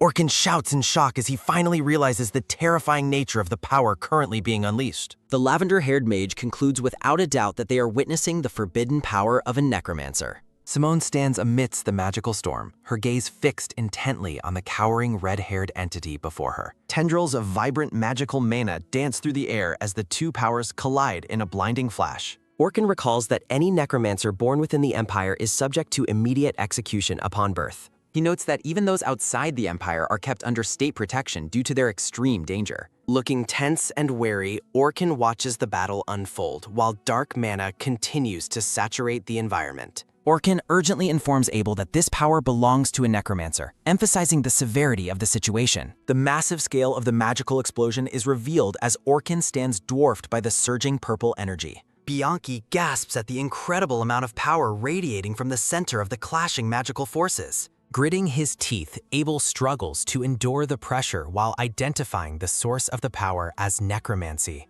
Abel commands the group to stay alert and avoid being swept away by the overwhelming magical current. A sudden, loud whoo sounding as the red-haired woman is pushed back by a violent surge of mana. The fake god is enveloped in a swirling vortex of dark energy as the chamber floor begins to crack. A serene side profile of Simone shows her long black hair floating gracefully against a bright white background. A simple thought bubble appears, identifying the distinctive traits of black hair and striking red eyes. Abel wonders if such an overwhelming and divine power could possibly belong to a mere human being. Simone is revealed in a more ethereal form, described as appearing like either a specter or a god. Orkin leans on Abel while explaining that a necromancer's power is something inherited through many generations of descendants. Blood droplets fall into calm water to illustrate how the original power gradually weakens as the generations continue. The ripples spread across the surface, symbolizing the insurmountable gap in power caused by this thinning inheritance. Orkin identifies the presence as either the original contractor or a highly potent second-generation necromancer. A sudden, loud kia sounding as the red-haired woman is violently choked by a tightening purple aura. The woman desperately claims to be a god, screaming that humans only exist to worship her as she cringes. A soft, quick s sounding as black smoke escapes from the mouth of the defeated and cowering entity. A sudden, loud piek sounding as Simone suddenly collapses, causing Ren to shout her name in alarm. A soft, quick tack sounding as Ren catches the unconscious Simone just before she hits the cold floor. Ren asks if the red-haired person is dead, but a voice suggests she has only lost consciousness. Looking toward Ren, the black-haired lady with glowing red eyes confirms that she is indeed the master. Simone stands in the grand hallway, facing the orange-haired maid Anna and the silver-haired Grand Duke. Leaning against Ren for support, Simone gives a weary smile and confirms that she is doing all right now. A soft, quick s sounding as Simone closes her eyes with a peaceful and deeply exhausted expression. Simone reflects on her extreme exhaustion as her consciousness begins to fade into a bright white light. Floating in a void, she notes that her entire body feels incredibly heavy as she sinks further down. Simone wonders how far she is sinking as the bright light gives way to deep, dark water. Sinking into the blue depths, she questions if she will ever be able to return to her original world. The black-haired lady looks upward with a look of longing, wishing that her return were actually possible. A giant, shadowy face with glowing red eyes looms over Simone as she drifts helplessly in the water. A sudden, loud choke sounding as a voice claims ownership of her while Simone struggles for breath. A sudden, loud gasp sounding as Simone bolts upright in her bed, her face covered in cold sweat. Anna looks over at the startled lady, greeting her with a smile, and announcing it is now morning. A sudden, sharp creak sounding as Simone sits up in bed looking visibly distressed. Anna and another maid rush into the room, relieved to find Simone finally awake. The maids approach the large bed, inquiring about her health and appetite. Slumped and exhausted, Simone struggles to respond as the gray-haired maid worries about her state. The gray-haired maid makes a rare exception, allowing the weakened lady to eat in bed. She then commands the other servants to resume their duties so Simone can eat in peace. As things return to normal, Simone asks Anna about the events following her collapse. Anna explains that the master's healers ensured everyone made a full and speedy recovery. The orange-haired maid hesitates, her expression turning somber as she continues her report. She reveals that Lady Leary is currently held in solitary confinement awaiting a formal investigation. Simone's concern shifts to Ren and his friends just as a knock interrupts their conversation. The silver-haired Grand Duke and a purple-haired woman enter, asking Simone how she feels. After Simone mentions her fatigue, the Duke urges her to prioritize rest after her heroics. The purple-haired woman offers comfort, holding Simone's hands while the girl expresses her gratitude. The Grand Duke announces his plan to permanently destroy the secret underground chamber. Simone agrees, privately reflecting on the immense power she unleashed to defeat the entity. A sudden thought strikes Simone as she recalled a specific detail about the chamber's origin. The group gathers around the bed as Simone prepares to share her realization. She mentions the notebook's claim that a man named Anasis created the secret room. The purple-haired woman acknowledges hearing about a potential connection to that name. The Duke insists on being transparent with Simone about the estate's curse to avoid confusion. Simone looks confused, questioning why they are having a private conversation right in front of her. The purple-haired woman explains they were uncertain about the validity of the information. Flashbacks show a hooded figure claiming the family curse was the work of an ancient necromancer. Simone falls into deep thought, contemplating the true history of the power she encountered. The Grand Duke prepares to disclose a significant and serious matter to the young lady. A moment of quiet intimacy passes between the Duke and the purple-haired woman as they watch Simone. A bright, sunny day serves as the backdrop for a heartfelt and sincere expression of gratitude. Elsewhere, the white-haired boy sits up in his own bed, appearing bewildered and dazed. Beads of sweat roll down the boy's face as he struggles with a heavy, lingering realization. A dark, scaled entity looms in a vision, labeling someone as its savior.